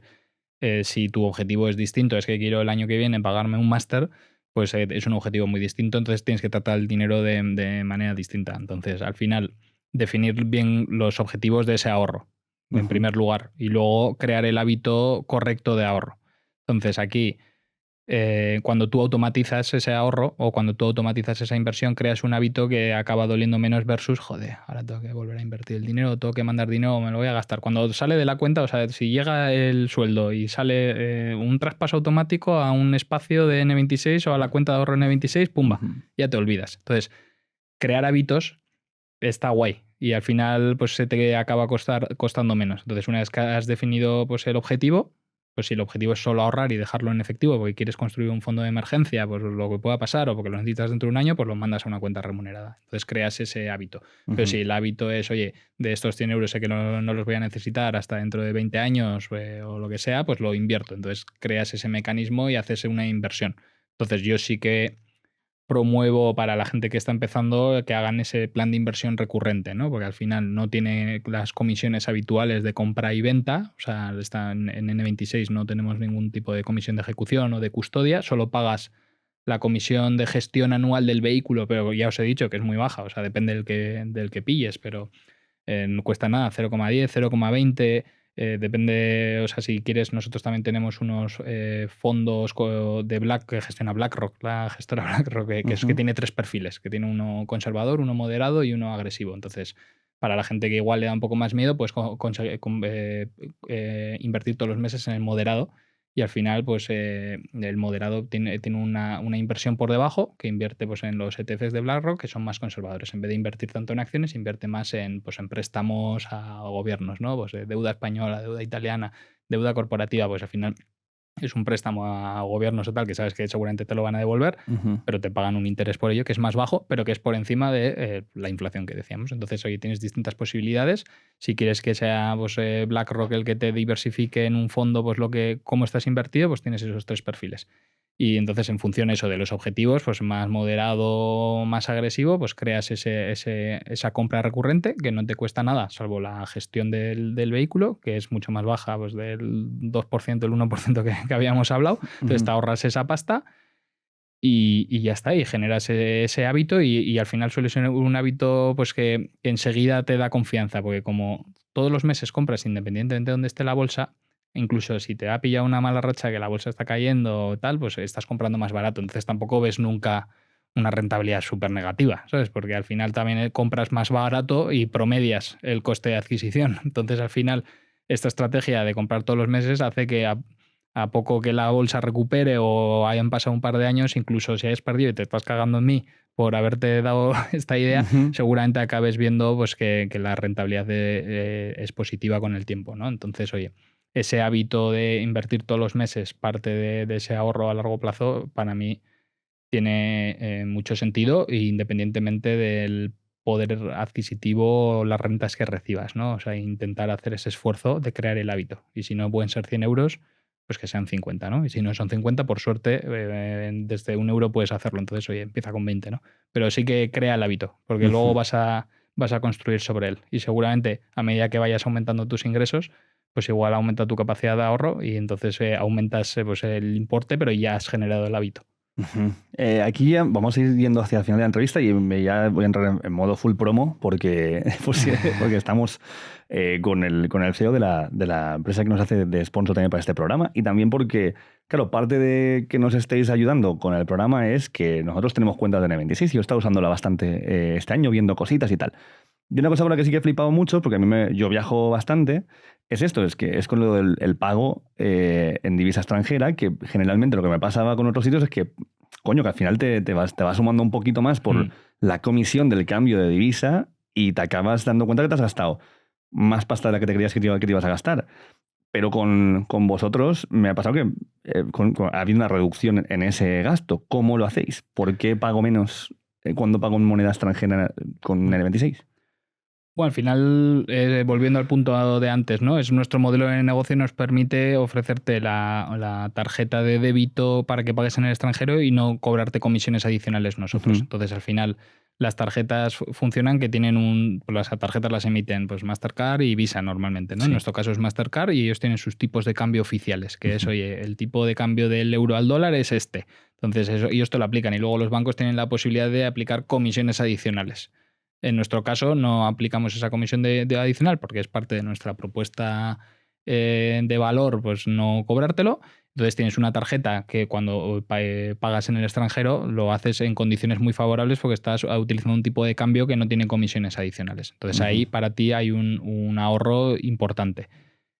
Lo que sí es importante aquí destacar, y ya más como hábito, o sea, cuando tú pagas en el extranjero con una tarjeta de tu banco N26 en euros, siempre tienes que, en el datáfono, tienes que siempre solicitar que el datáfono te cobre en la divisa local. O sea, que te cobre en los dólares. ¿Por qué? Porque tú quieres que sea la tarjeta de N26 la que haga el tipo de cambio. Si tú le dices al datáfono, no, cóbrame en euros, el datáfono te hace el tipo de cambio, entonces te va a cobrar lo que el datáfono quiera, porque como no eres su cliente no sabes qué condiciones tiene, y entonces a la tarjeta le llega un cargo ya en euros convertido por el datáfono, y ahí sí que va a ser mucho más desfavorable. Sí. Eso en primer lugar. En segundo lugar, mucha gente le suele gustar llevar dinero en efectivo. En realidad, cuando tú tienes una tarjeta como la de N26 que tiene retiradas gratuitas de efectivo, nosotros no te vamos a cobrar nada por retirar efectivo en el extranjero. Igual el cajero sí te va a cobrar algo, pero suele ser más beneficioso que sacar dinero aquí. Porque cuando tú vas al banco y le dices, no, dame dólares o dame pesos colombianos, ahí sí que te suelen meter un rejón importante. Entonces también esa necesidad de llevar efectivo también la puedes suplir utilizando la tarjeta para retirar dinero y te va a salir más a cuento. Y si no te lo crees, siempre puedes hacer la prueba de llevar $200 desde España y luego sacar 200 en cuanto aterrices y ver cómo queda. Y luego, bueno, para divisas distintas del euro teníamos pues el 1% de cashback, ¿no? Que al final pues, devolvemos parte del gasto, pues lo devolvemos, ¿no? En efectivo, pues oye, pues otra ventaja de trabajar con nosotros. O sea, al final el concepto es ese, o sea, nosotros operar de una manera muy eficiente y buscar cómo trasladamos al cliente mayores beneficios sin que nuestro modelo operativo o de negocio esté en riesgo, ¿no? O sea, al final pues siempre hay un balance, ¿no? Entonces esa es la propuesta. Nosotros buscar automatización, reducción de costes para poder repartir, para que a ti te resulte muy interesante, pero para nosotros sea un modelo sostenible. Claro, ¿hay alguna cosa de las que no hayamos comentado en esta entrevista que consideres que sea importante decir antes de que nos vayamos de aquí? Más a nivel de N26. Bueno, sí, al final nosotros enfocamos mucho el banco en crear herramientas y soluciones para que los clientes gestionen mejor su dinero, ¿no? O sea, al final yo veo 3 grandes componentes. Por un lado, la accesibilidad. Lo que decía antes, poder invertir desde €1 en un ETF que en cualquier otro lado no te lo dan sin cobrarte unas comisiones que te cagas. Crear herramientas que sean de utilidad para gestionar tu dinero y luego pues crear ese valor que nosotros damos por operar con nosotros. Entonces, yo animo a todo el mundo que utilice N26 porque cumplimos pues, con los 3 factores. O sea, tenemos una herramienta que tú puedes tener tu cuenta corriente, puedes tener subcuentas, puedes tener una cuenta de pues, para ir apartando dinero que tú no quieres ni invertir ni nada, lo quieres ir apartando. Puedes tener la cuenta de ahorro, puedes tener la cuenta de inversión. Al final tienes herramientas que te permiten crear reglas automáticas. Puedes crear presupuestos para tener un poco más de conciencia de cuánto gastas. Dices, voy a marcarme un presupuesto mensual y a ver si trato de cumplirlo. Puedes crear la compra recurrente pues, del fondo o del ETF que hemos mencionado, ¿no? Y lo dejas hecho y ya lo tienes. Si tienes un dinero que no quieres invertir pero quieres generar algún tipo de rendimiento, tienes la cuenta de ahorro. Puedes crear cuentas conjuntas con tu pareja o pues, con alguien que convivas. Si los dos sois de N26, podéis crear pues una cuenta conjunta.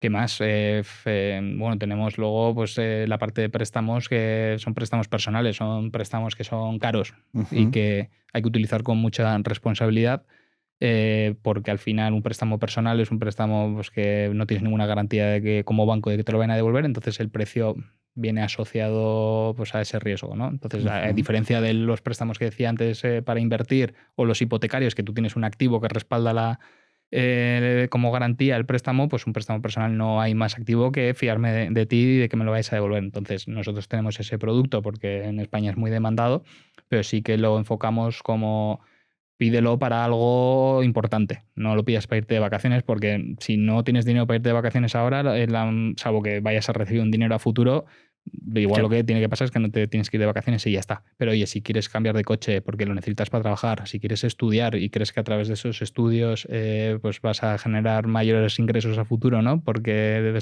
te accedes a un trabajo mejor o estás haciendo una reforma de una casa, pues tienes ahí pues un valor añadido de reformar la casa que el préstamo pues lo justifica, ¿no? O bueno, pues tienes un momento de que no tienes efectivo y realmente dices, oye, pues tengo que cambiar el frigorífico que se ha roto, no tengo efectivo, pero dentro de 2 semanas tengo, ¿no? Pues oye, pues también tenemos ahí líneas de descubierto que se dicen, pues que te dejan irte por debajo de cero. Y pues dentro de que son caros, son de los mejores del mercado, porque al final nosotros el precio mínimo que tenemos es alrededor del 4% TAE y el máximo alrededor del 14%, que depende un poco del tipo de cliente. Pero si los comparas con otros préstamos, pues son precios más bajos. Pero eso, ahí están.